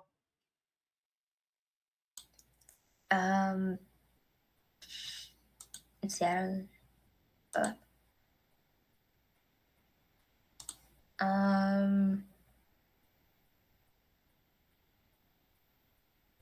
if I can, I don't know, I guess it's move away towards the fountain and pick up Shiny with one of the tentacle thingies. Nice. Shiny, you feel a something's got you in the water. Something's in the water. It's the Kraken. Maybe no. It's definitely the water is hugging me too, but because that's all I can see. The water hugged me back. Yeah. God, I love that. As you are retrieved, can I get an Arcana check from Portobello, please? I just love the image of this gentleman just going up, sit in front of the guard, funk, and going away. That is how the cat do. 15. As your paddle sort of like dips into the water, you feel energy. You're not quite sure what the hell's going on here as you scoop up. Kitty pupils go big. As you scoop up Shiny and look at them, they are obviously just fully inundated by this sensation. You're not quite sure exactly what's going on, but you feel like you've got a little bump in your magical abilities. And I'm going to give you an either or. You can either have an additional, essentially, one use free spell slot of whatever the highest level you've got, or you can cast in your bestial form once in the next 10 minutes. Can't usually cast when you're in your. Yeah, I want that one. Okay. Sweet. Yeah, you realize that you can tap into the magical energy with Portabella's mind in a way that you couldn't moments ago. And you do feel empowered. Phileas. I purred. Nice. Yes. What's up? You up in this guy's face? Did I need to like roll an intimidation to get that guy to talk, or that is sounds he like a great- just suffering enough? Let's do intimidation. I like intimidation. That poor guy gets stabbed in the eyes. And then this fury comes to him. Where is he? That's me at 22. Okay. I'm really upset right now. Okay, all right. And he's got daggers in his eyes. He doesn't have daggers in his eyes anymore. They're just jelly slices in his skull now. Yeah. They're both of them just like vivisected right down the middle, all the way back to the optic nerve. There's no blood coming out as much as there's a little bit of blood, but there's more just eye gelatin. Add blue, please. That's okay. too. Okay. All right. Yes. And he is also screaming bloody murder. But as you grab him and shake him like Batman. Well, I'm like a foot tall. Tell me right? where he so, is. Usually, like I feel like an average neck would be like half a foot like this. So like I'm like straddling his neck right now and holding on to his helm. This is a family channel. No, I'm way too tiny for that. Like I'm like choking him. That doesn't sound any better, but I'm like actually choking him with my legs. Nope. Yeah. Okay. All right. You're not throttling him, but you are having quite the effect. I think as he is. Who? Wait. Oh God. Who? Your boss, the general guy, where did he go? He said he's probably with the council. Which way's the council? I don't know. I can't see. Useless. And I'm just gonna because I was holding onto his helm, just like thunk his head into the ground. As you do, you see Silvar. He's sort of like leaned against the door, twirling one of his kunai, and he's like, "Nice." And he walks past this guy and gives him a little kick, and he just sort of cowers against the door frame. And can I get a survival check, please?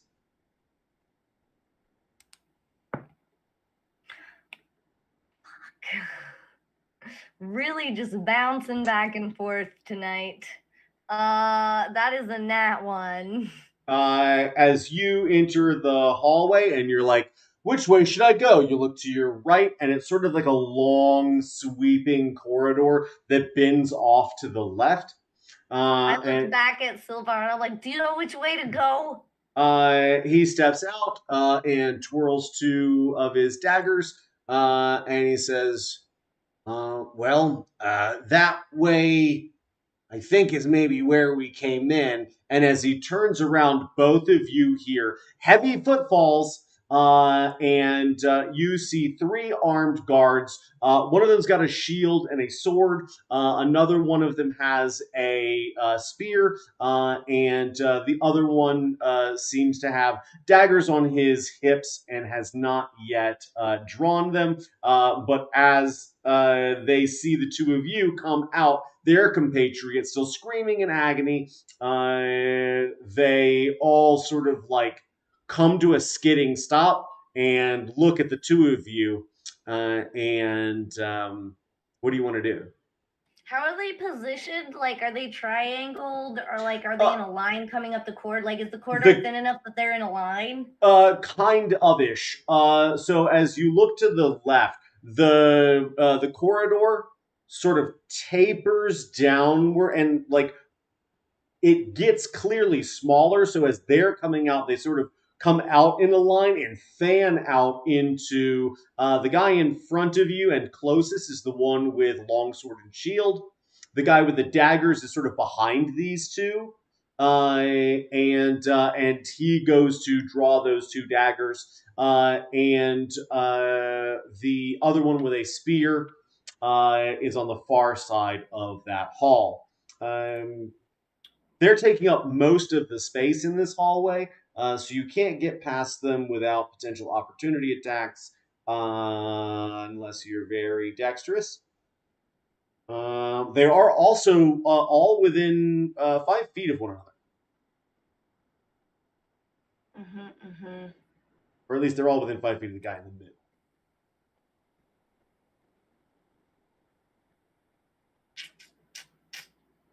I think that I'm going to panic and suddenly cast Toll the Dead on the guy, on the guy that's closest to me. Okay.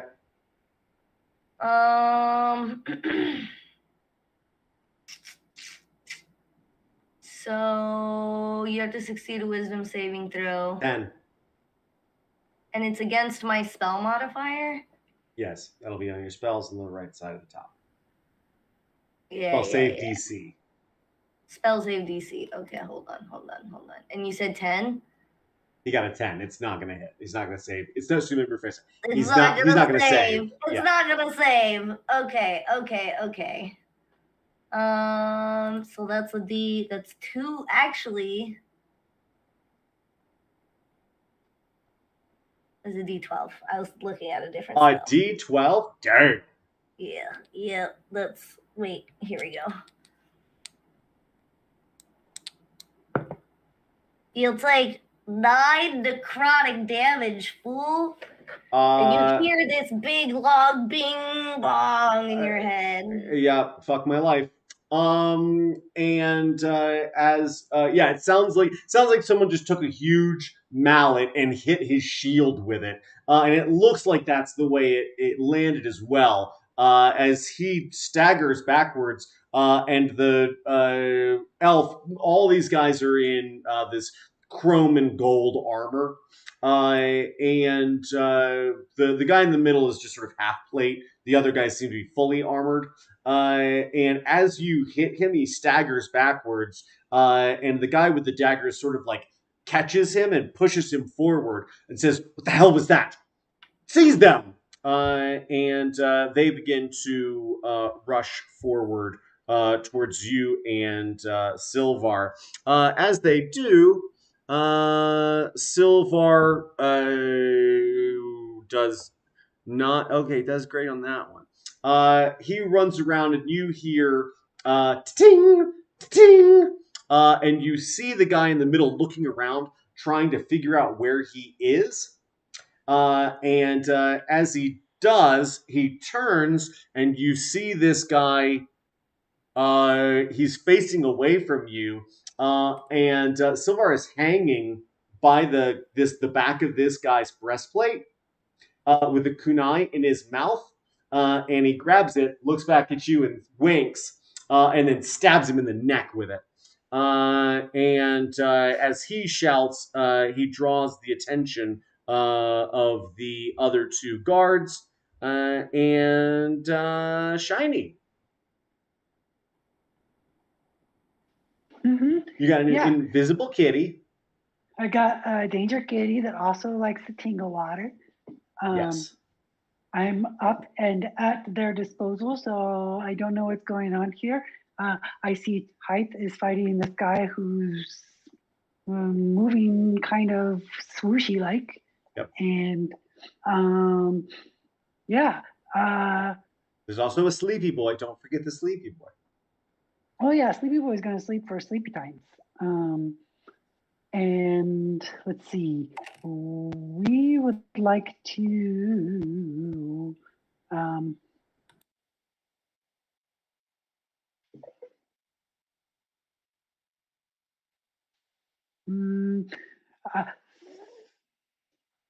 just to as a cheer. I type you. Do you like Pina coladas and getting caught in the rain. Yeah. Like, no, that's not what I meant to say. But that's maybe you might like that. But you also seem very much like you would like to fight somebody, and this guy looks like a good fight for you. So go get him. And kind of points at the guy and casts fairy fire to hit just the guy. What's your Dex 15? 15 is what he needs to. 14 with his significant dexterity saving bonus. 14. So yeah, we will give everyone advantage to hit this guy if they would like, and then Pat's Danger Kitty on the tentacle wrapped around ourselves, and just kind of chuckles with glee, maybe trying to like cross their legs or something in the air. Bonus action? Oh, that was the. Wait. That was an action. I don't really have any bonus actions I can do. So much. Okay. Glad we checked. I have a few bonus action things, but they're not appropriate for right now. Cool. I have a good reactionary one. Ooh. Type. What color is the fairy fire?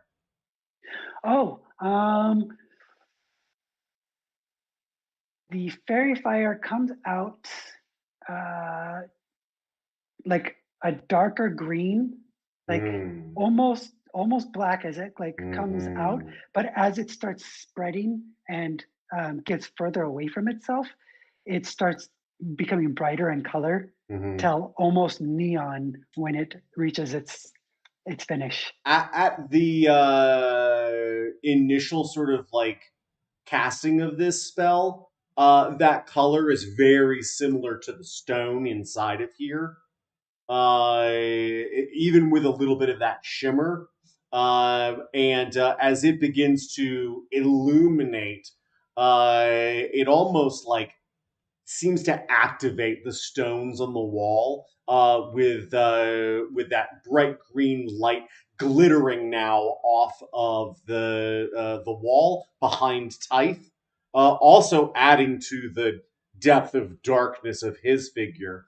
And that bright green illumination does start to sort of reflect in here, creating a much larger area of effect than you would have expected. It reflects off of this sloped interior wall as well and seems to move. You can almost watch the light collect inside of this room, and this guy looks down and goes, "Fuck," in Elvish. I don't speak that.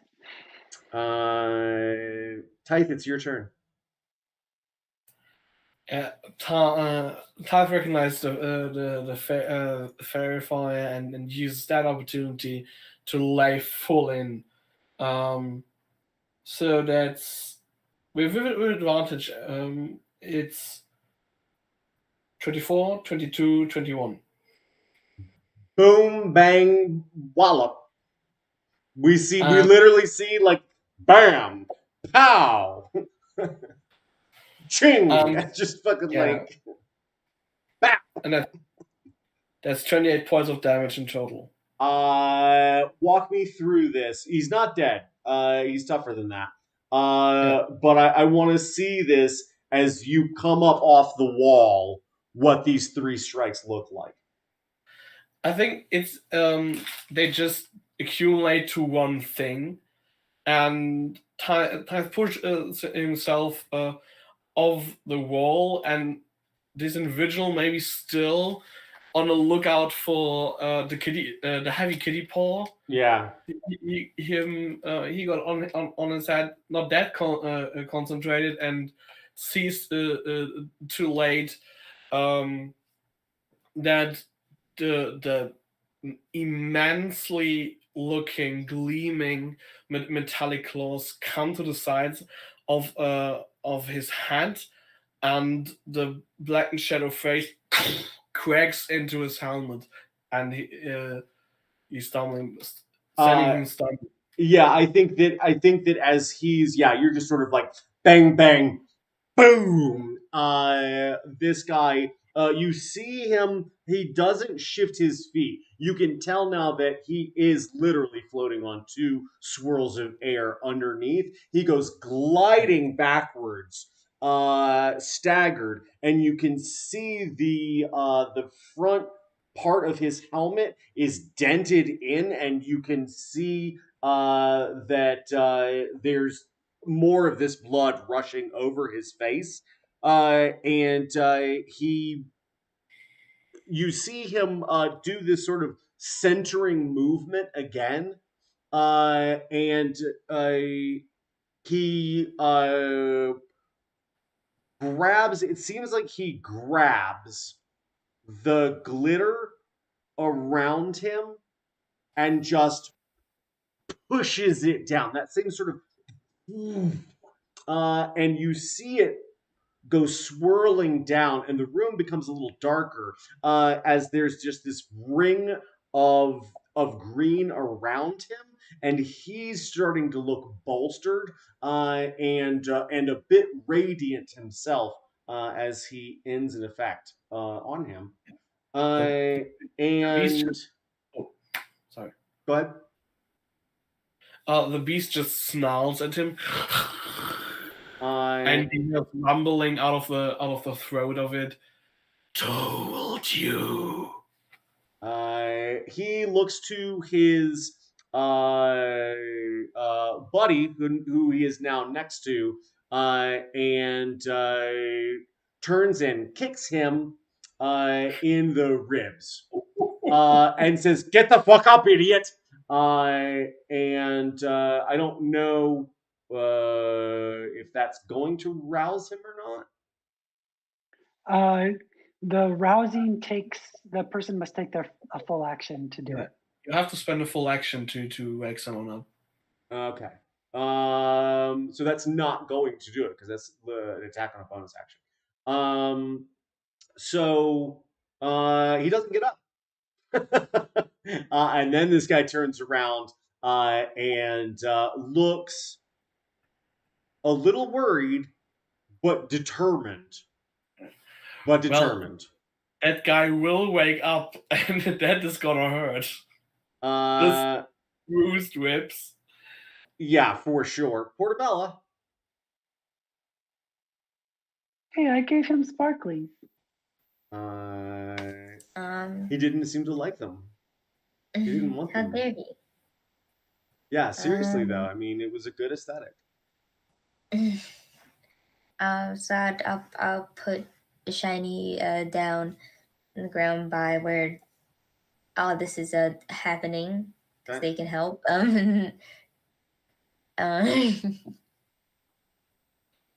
Beep beep. Uppies. Mm, I can never say no to uppies. Uppies, okay, fine. mm, Come on. um. You gotta hold on. I'm not gonna hold you the whole time. mm, We'll get you a little papoose or something. But I'm not gonna. I'll like cradle you a little bit, but I'm gonna do that at my discretion. Otherwise, it'll just be that always, and then it's not a healthy relationship. You have to be able to set boundaries.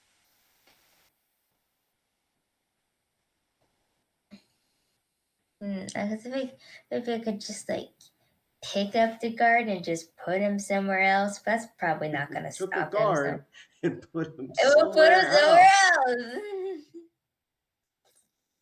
else. There's 2 guards. Which one would you like to put somewhere else? The one that's awake because he's. Okay. Yeah. Roll me a. How about this?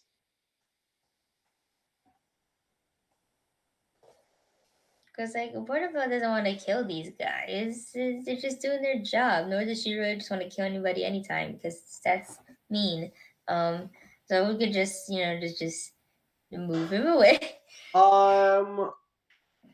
Here's what I'm thinking. I think that with a, I'm gonna look at Portobello's character sheet real quick. D&D Beyond connecting. That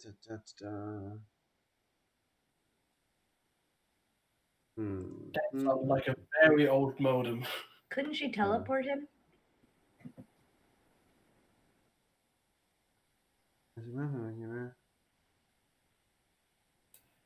I mean, really, anybody can teleport anyone if you take them and hurl them. Yeah, you can change someone's velocity and trajectory. How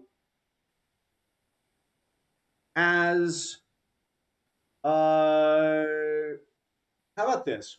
Why don't you make an attack again with advantage, as you're just sort of like between 2 states of matter, and let's see what happens here.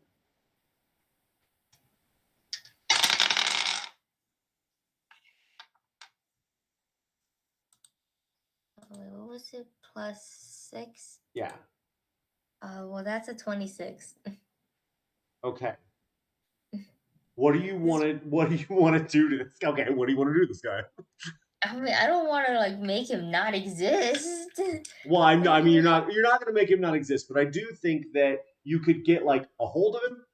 You could like grab him. You could very slowly. We could see those little paddles grab his legs, and then all of a sudden realize that you got him. Oh, that's uncanny. That is half Jim and half Shiny. Oh, God. Nicely done. Someone get a picture of that.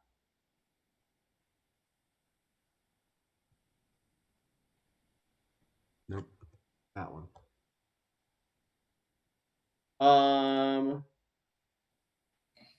Is that what you want to do? Or you can try and like get like pounce onto him. If the paddles grab the legs, could she hang him up by his ankles? Just like whoop. You'll have to roll me another attack, but you will have essentially an advantage because he doesn't know that he's about to be restrained. Oh, that is a premium punching bag, also for Tython.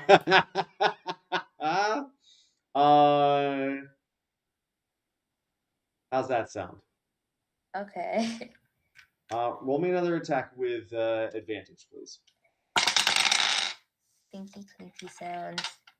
I think more attacks should have mechanical effects like this instead, like indifference to damage. 25. 25. That's ours. We've got to make 2 SpongeBob references during your turn alone. Wait, which was the first one? What if we took the guard? Oh, Put him yeah. over here. Okay. Yeah, full SpongeBob references. Well, would you like to hold this guy up and turn him into an elven punching bag for your buddy Typh? I mean, I'll hold it. I'll hold him. I'm not intentionally trying to make him a punching bag, but Okay. that's what Type 2's choose to do. Okay, that's fair. Mhm.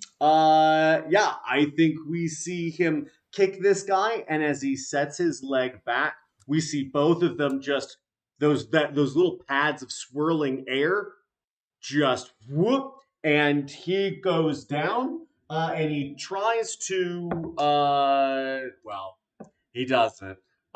He tries to keep from hitting the ground. You see him with his hands, but it is not enough, or it's not soon enough because his face hits, and then as he's dragged up, he actually does a little bonus for you. It makes it lighter as those hands do sort of engage and lift him up, but he's going upside down now, and you're like, that didn't even have to work for it. And his helmet falls and clatters onto the ground, and you see the blood now changing direction on his face and dripping upward, and his yellowy white hair. You can see some of it has this greeny, thin wash of blood on it as well. Some of it is just dripping. And Phileas, you hear thung, thung, thung, thung, thung.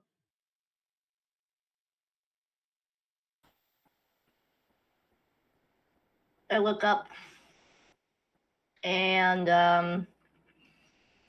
Phileas is like very hyper fixated on finding Willow right now. Sure.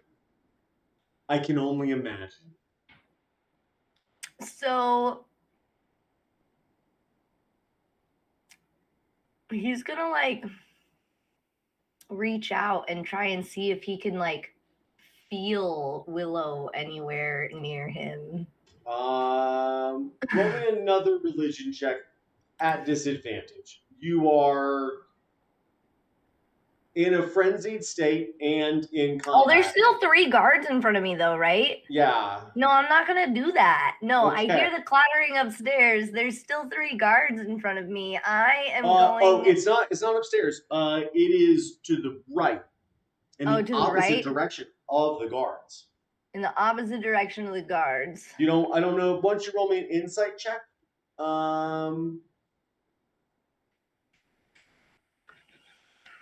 Not you. You've been poopy. I have 2 d20s just in case. Just in case. I've still got to find a game worthy of these guys. I haven't figured out what it's going to be. What'd you get? Natural 20, but 21. Okay. You hear on that echo a growl. And you're like, that's fucking tight. And you might not know where Willow is right now, but you do know that your buddies are probably just around as that corridor opens up into a larger space. This is functioning as some like an old timey hearing horn, and channeling his roar down that towards you. And what do you want to do? I am going to hold on. So they're around a corner. I can't like see around the. Is it like a spiral stair corridor? It's not a stair. It's a hallway. It's a hallway. And it opens up this way. So it sort of turns around a long arching corner you cannot see, but maybe 50 feet. So it's farther than that. But if you really got your ass moving, you could probably cut a straight 50 feet and see around that corner into whatever's going on over there, which is A, obviously a fight, and B, where your friend is. You look to your left and you see Silvar. And he stabs this guy with the daggers twice and says, "Let me show you how to use those things." And literally like slits his throat and then stabs him in the middle of below his Adam's apple. And then rolls off his back and says, "Which one of you dipshits is next?"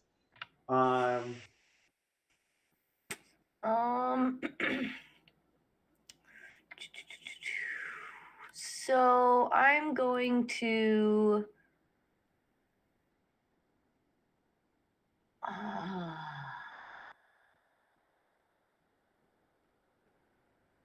The one with the shield. He's how far in front of me? 15 feet.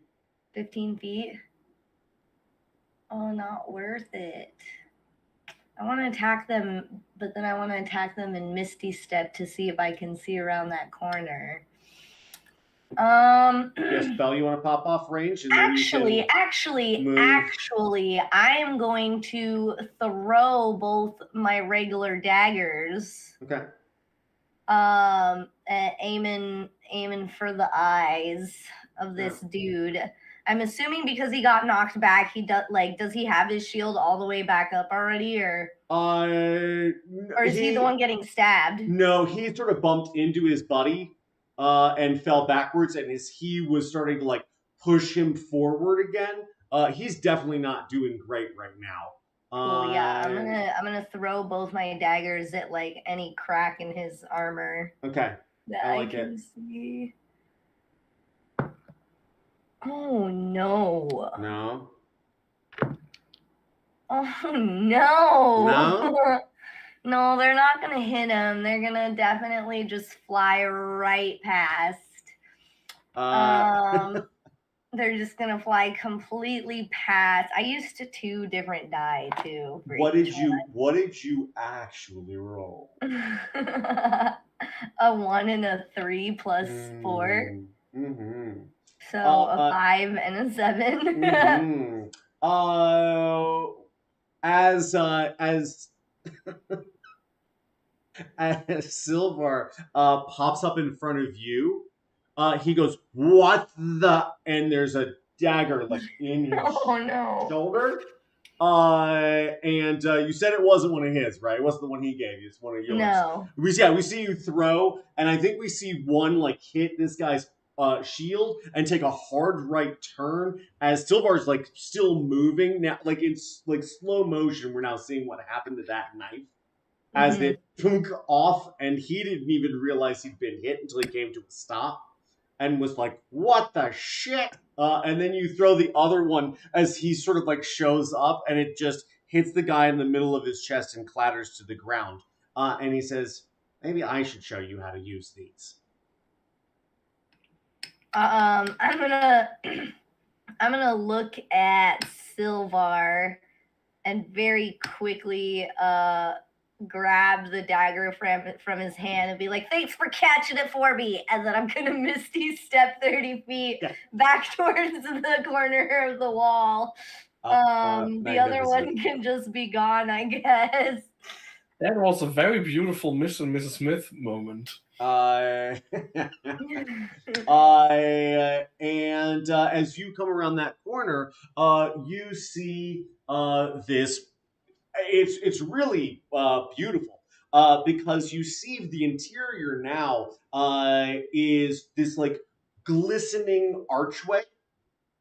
And you can see it somewhat in the distance, and it has this deep greeny blue black, like black opal sort of, there's no veins running through it, sort of like shimmering star-like effect. And then you can see out, and from that archway, you can see a creature buzzing back and forth between this dimension and the next, holding an elven guard upside down. Their helmet has fallen off. They're bleeding on the floor. You see Tithe marching towards them, and Shiny sort of standing low between these two obviously engaged combatants. But what really has the most striking effect is that they are backlit by that sandy golden backdrop, which gives this really stark contrast of light and darkness. And you're like, my friends. No, I look over as to what's going on over there. And then I'm assuming I can still see the guards over there. No, you've moved around. I went to around see the corner, them. but Misty Step only takes me to a spot that I can see. So that would still keep me in the guards' line of sight, right? No, you can see where you can go to see over there. Okay. But once you get there, that angle, you can go back to where you were, but you can't see the guards. Okay, so the other guards can't see me, so to them I just vanished. Yeah. Okay. You have full cover from them. Full cover. Okay. And there's one guard hanging upside down. Yeah, about 60 feet away.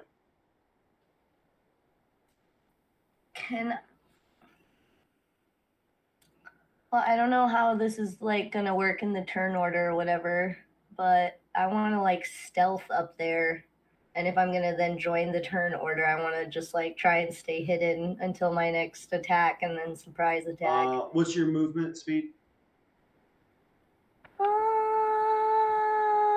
Depends. 30 feet flying speed. So you could have gotten 60 feet, and it's another 60 to them. Yeah, I mean, you could potentially get there on your next turn. I have a feeling that this guy's not long for the fight, though. As they come back to the top of order, and you, let's see. What's gonna get? You hear clinking as battle has obviously resumed behind you. But as you look on, Shiny, it is your turn. There is an elven guard. He is upside down. He looks not great. Not great. Hi. So that's my friend there, and I'm still missing two other of my friends, and we're here for the party, I guess. So you should. Oh, and this is the danger kitty that you can't see, and we need to go to. I think we're here for the party. We're here for the party, right? Ty? We need Portobello, and we need Phileas, and yeah, and maybe Danger Kitty's kitty, and then all of us will be together, and we're here for the party. He hangs blinking upside down, blood's running up his face, and you see him just like slowly breathing in while you're saying this. He like closes his eyes. It looks like he's almost falling asleep. Oh, here, bonus action, healing word. As you do that, what word do you use? Let's see. Relax. How much do you heal him for? 7 points of healing. Significant. He looks out and looks inward, and you can see him upside down. Look at you, Phileas. down this corridor. And he says, Like he sees me? yeah, he obviously see you're right there. You got blue flappy wings. You're right You there. didn't even let me roll for stealth. I'm being You sneaky didn't. No, flying. no, you bamfed in. You said it. You said you bamfed in with your face. Rude, you're twisting my words right now. Did you say the words "I would like to hide" to do the hide action or bonus I action? did say that. Or stealth? I said I wanted to stay hidden until. All right, well then until I this got guy. I'm close sorry that this enough. guy rolled so good that he didn't have to look very hard to see you. You're hidden from the guards that you were just fighting. You get a choice. You can be hidden from them, or you can't see the scenes. So it's the angle attack here. And his head sort of turns, and then he winces with pain. And he says,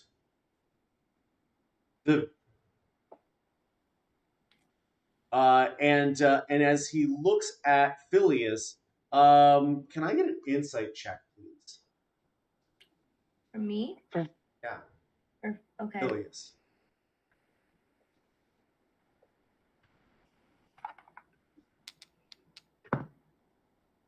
$14.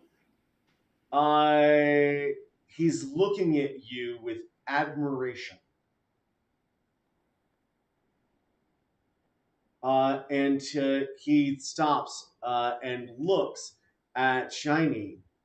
And he looks up towards Type and towards Portobello in this bestial form. And he says, "You're the ones." And he looks back out at Phileas and he says, "You're the ones that will deliver him." And No, actually, and I'm gonna start storming over to him real quick and be like, no, actually, as you guys look on, you see Phileas. Phileas, yay! Okay, now we just need to find Portobello. Yeah, Tyve immediately snaps to Phileas. Do you keep this guy upside down? Because he's going to probably interrupt your reunion pretty quickly here.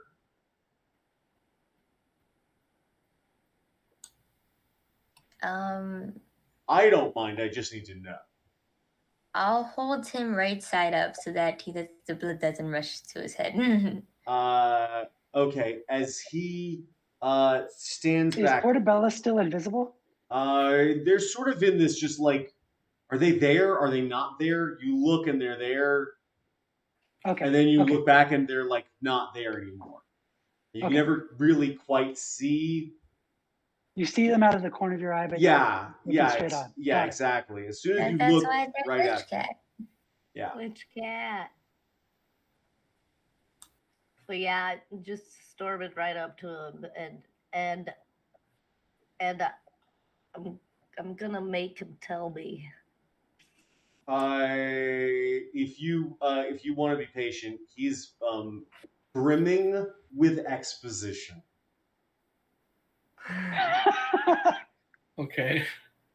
I think Tyve goes over to Phileas and very very gargoyle-esque in pose, just hunkers down besides them, and them being concentrated on this dude just nudges them with their hand. I'm going to gently put my hand on his head, but not make eye contact with him at all, and keep marching, storming up to this guy that is still entangled by the glitch cat. And you said I don't have to make him tell me? He's just beaming. No, I'm gonna storm right up to him. I'm gonna be like, "Where is he? You need to take us to him now." He looks. Can I intimidate him? You don't have to. You don't have. You could roll, but he's not looking at you in terror. He is looking at you. That's okay. I'm mad. That's great. Oh, and I Get it got all a out. nat 20 plus Get it all 7. out. That's a 27. The rest of you are serious horrified at what Phileas might do if they don't get their way, and this guy is doing everything he can to try and actually get them their way. Tyve's not horrified. Tyve stands directly behind Phileas and waits for an order to do the things. Yeah, so I got a 27 with that intimidation. I mean, I don't. It sounds like he sharts a little, in his armor, and because it's 27, I don't know what else he could. He's still trying to help you. If you'll let him, he'll help you. He looks up and says, "Yes, we have to hurry."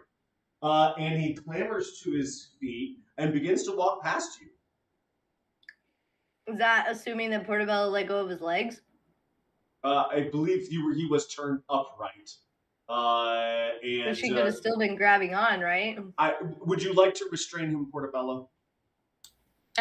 He seems okay now, so he'll let him go now.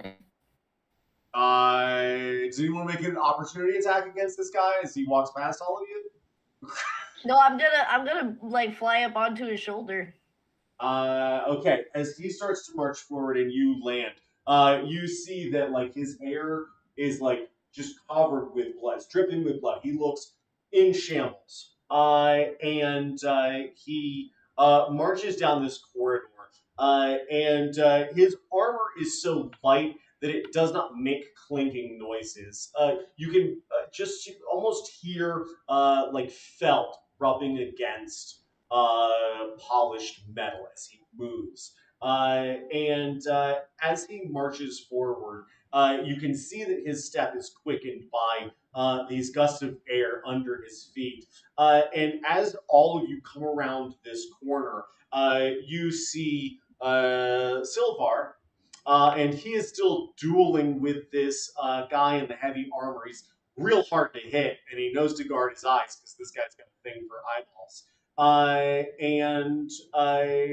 And as this guard marches forward, you see him march right up to this other soldier who starts to stand up at attention, and he grabs the shield and smashes it into his face, knocking him backwards, and stumbles and falls. And Silvar looks up like, I had totally had him, and continues marching down the hall with a pace that you guys are having to like keep up with. How's his HP? It's more than 0.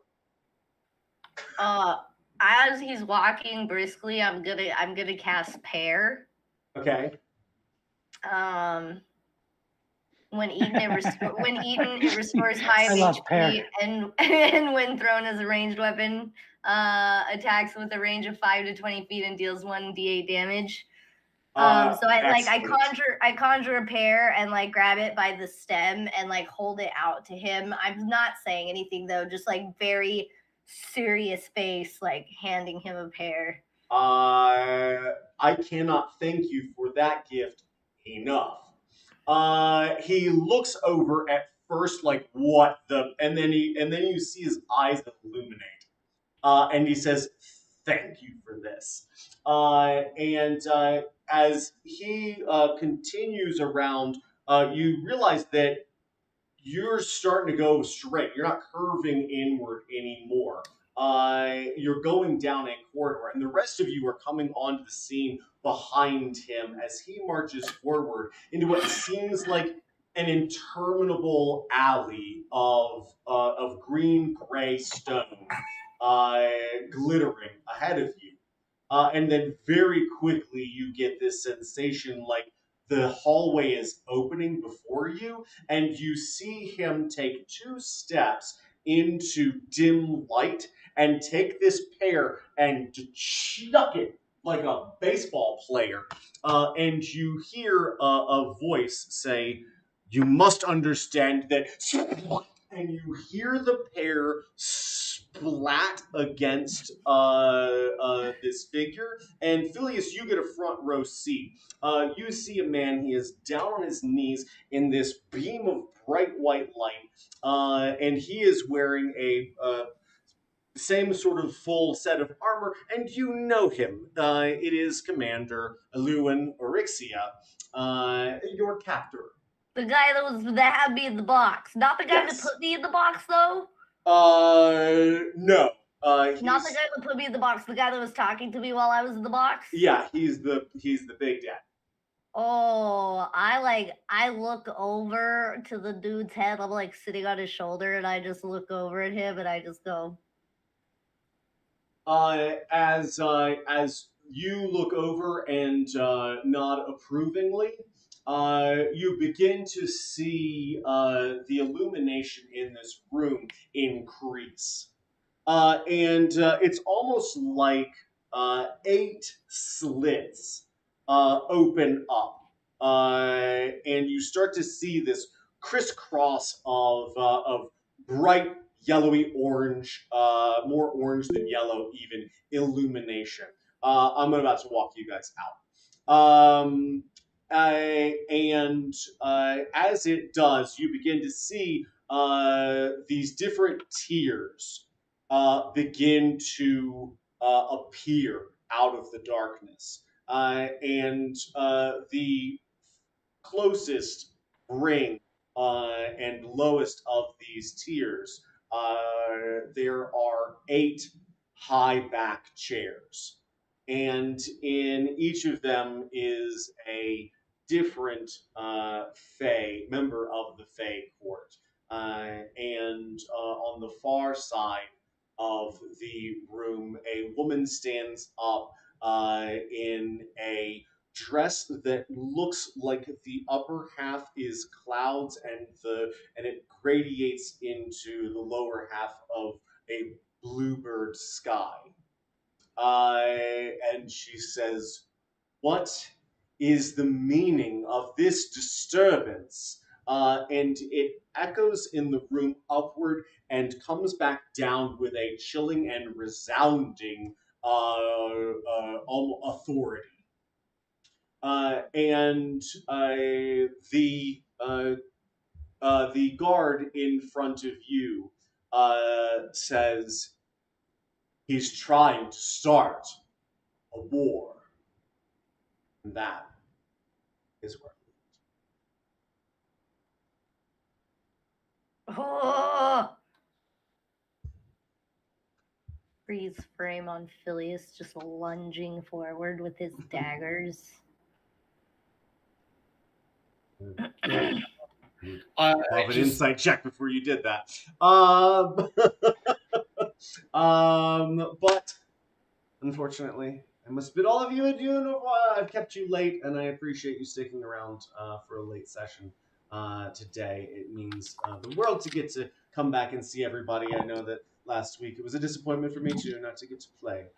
So we will see you again next week for another episode of The Withering Willow. And I'll leave you, as I always do, by reminding you to be good, to take care of yourselves, and if you can't be good, don't get everyone. Good night. Bye. Tomorrow. Good night. Toodles.